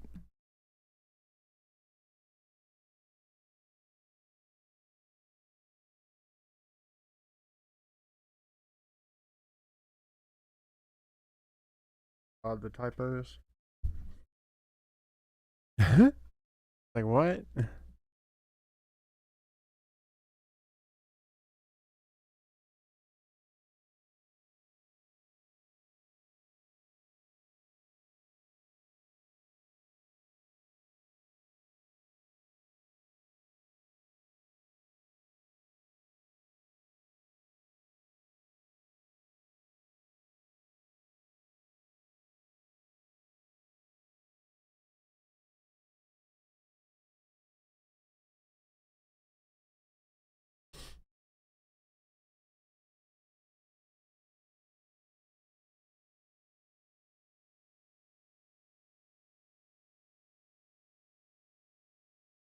No, a chat message.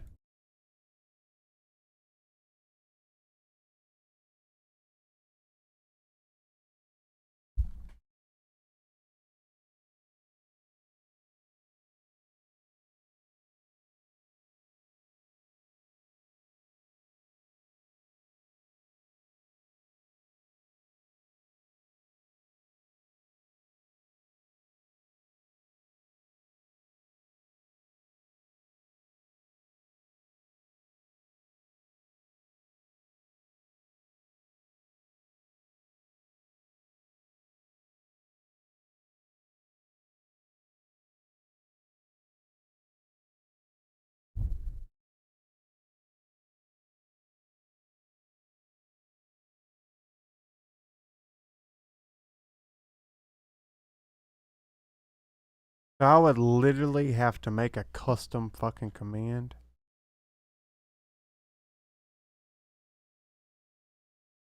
Let me try it like this.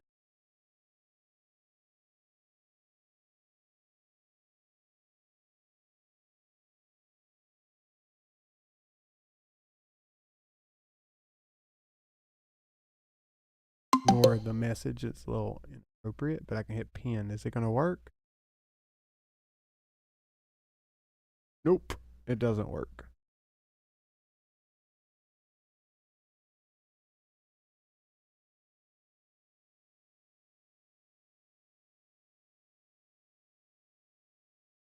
Huh.